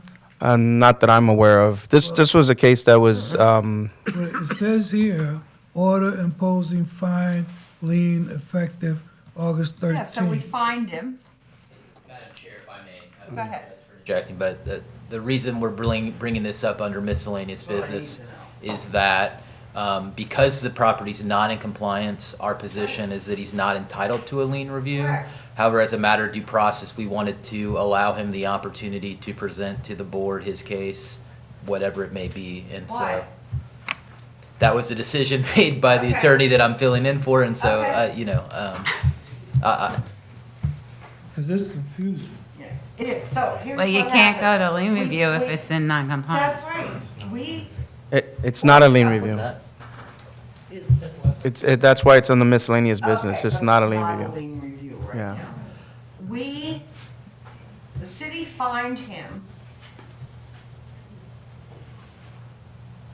and recorded the fine. And it never got fixed, okay?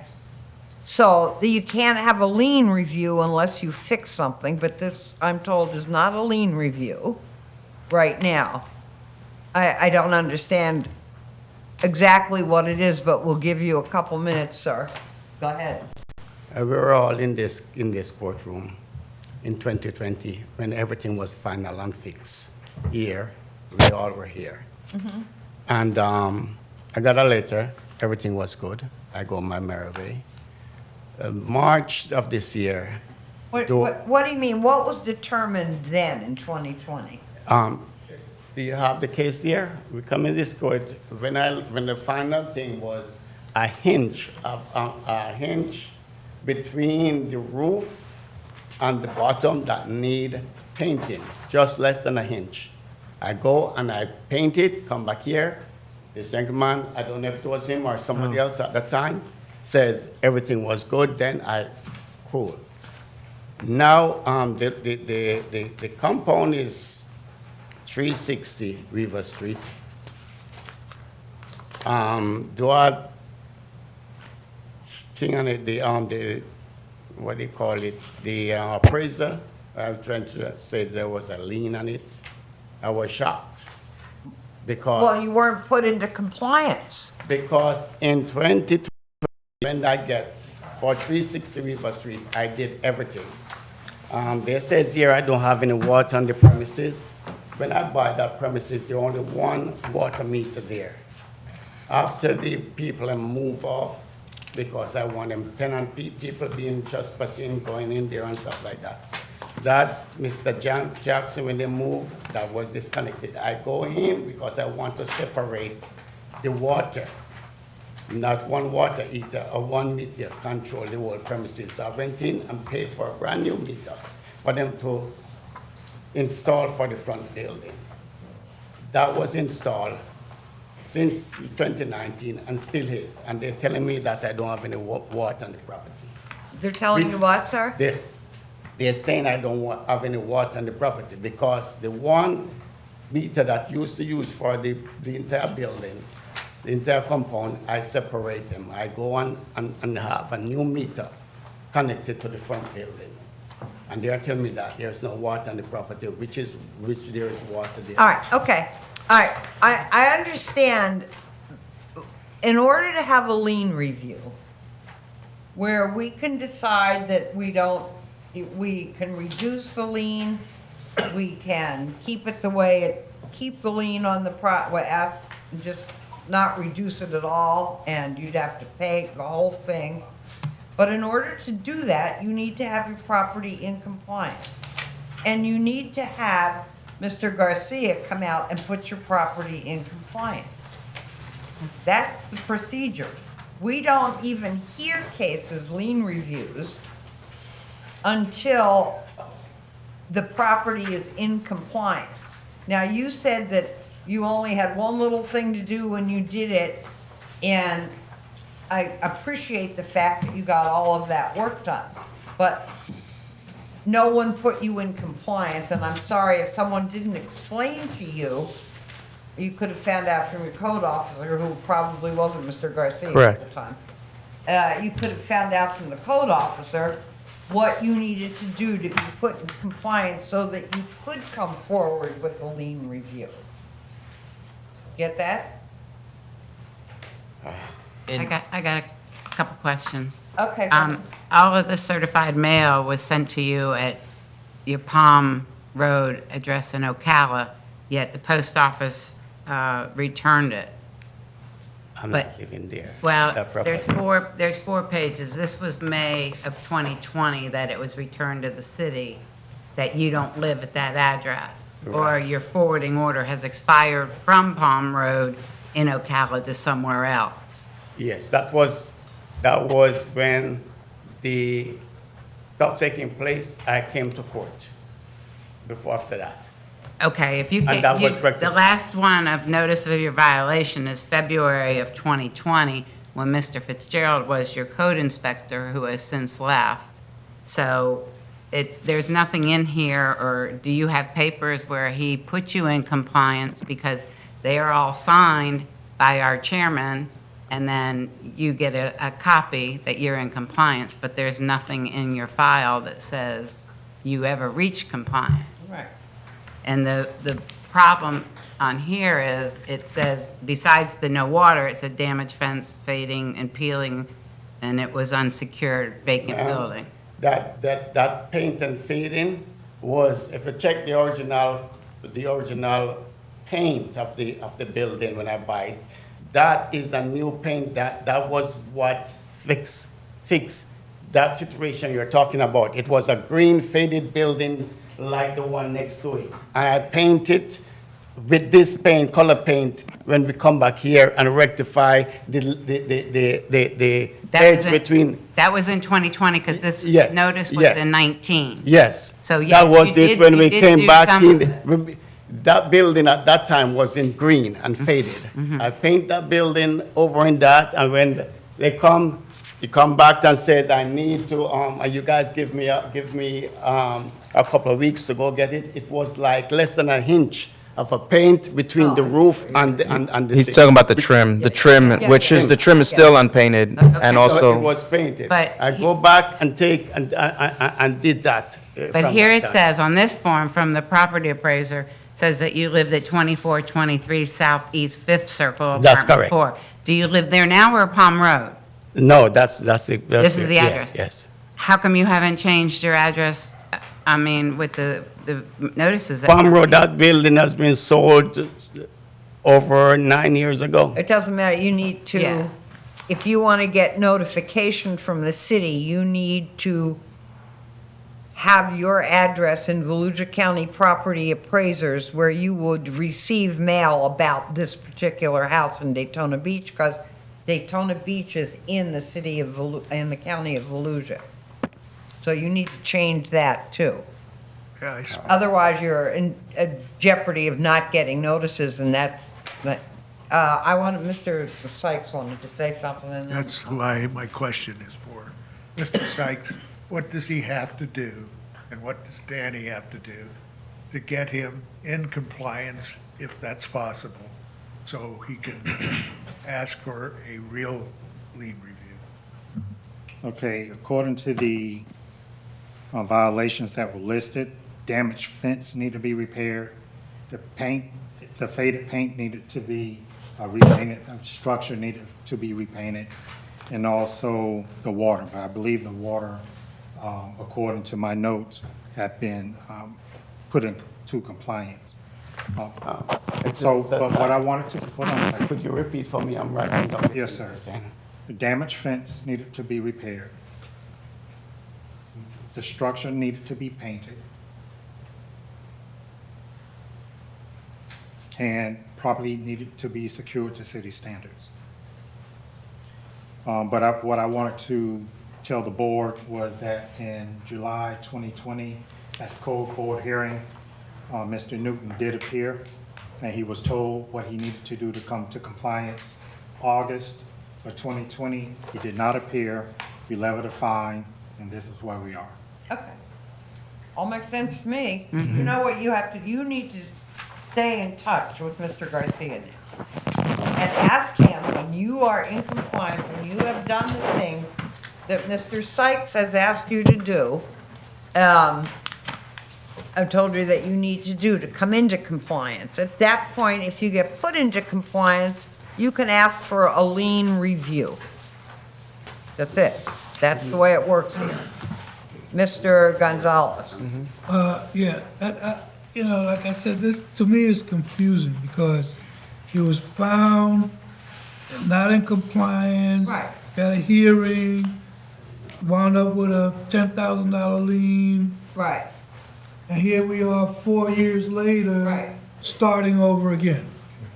Well, it I was don't a get- courtesy, actually, isn't that Because of right, Mr. Sykes? Jackson, yeah, Mr. Jackson. It was, or Mr. Jackson, both, was a courtesy to him to explain the procedure to him today. Because he can't ask for a lien review because the property has not been put in compliance. Right. I didn't know it wasn't. Yes, Because the okay, last all right, time so he came now, here, everything was. right, so you stay in touch with him. Yeah, and then I'm gonna we'll meet him at go- the property and I'm then gonna. we'll go from there. Yes, he's gonna show me. Oh, good, terrific, okay. So. We don't need to do anything today. What do we need to do? We don't need to do enough. They have to always be compliant, so So what do we need to we have do? in 360 days. We just put a little note. We don't give it 360 days, but 3 days, Christmas. So We don't my have to understanding do a is part, compliance date. if I may, part of the reason this was addressed, it's kind of like, you know, the citizen comments you have at the end of a typical city commission meeting. Anybody can come up and address the board. And so that's why the case was put on. Right. And the information was provided to you all for context. Now he understands that he needs to bring Right. it into compliance. He can then apply for a lien review Right. once it's been determined that he's in compliance. Right, so, but we don't have to do anything. You don't have to right? take any, we're not We don't asking the have board to take any action on it today. action. But he understood it back then, what he had to do.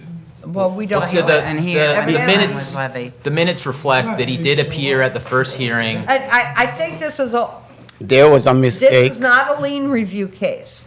It was a mistake originally because Okay, the that's fine. building, it was This is a 360 and what they were saying is To 362. explain And to when him I the called about procedure. 360, He 360 cannot- was all right, okay. Stop talking, please, to explain to him the procedure. Okay. And he cannot ask for a lien review until he is put in compliance. That was the procedure he needed to understand.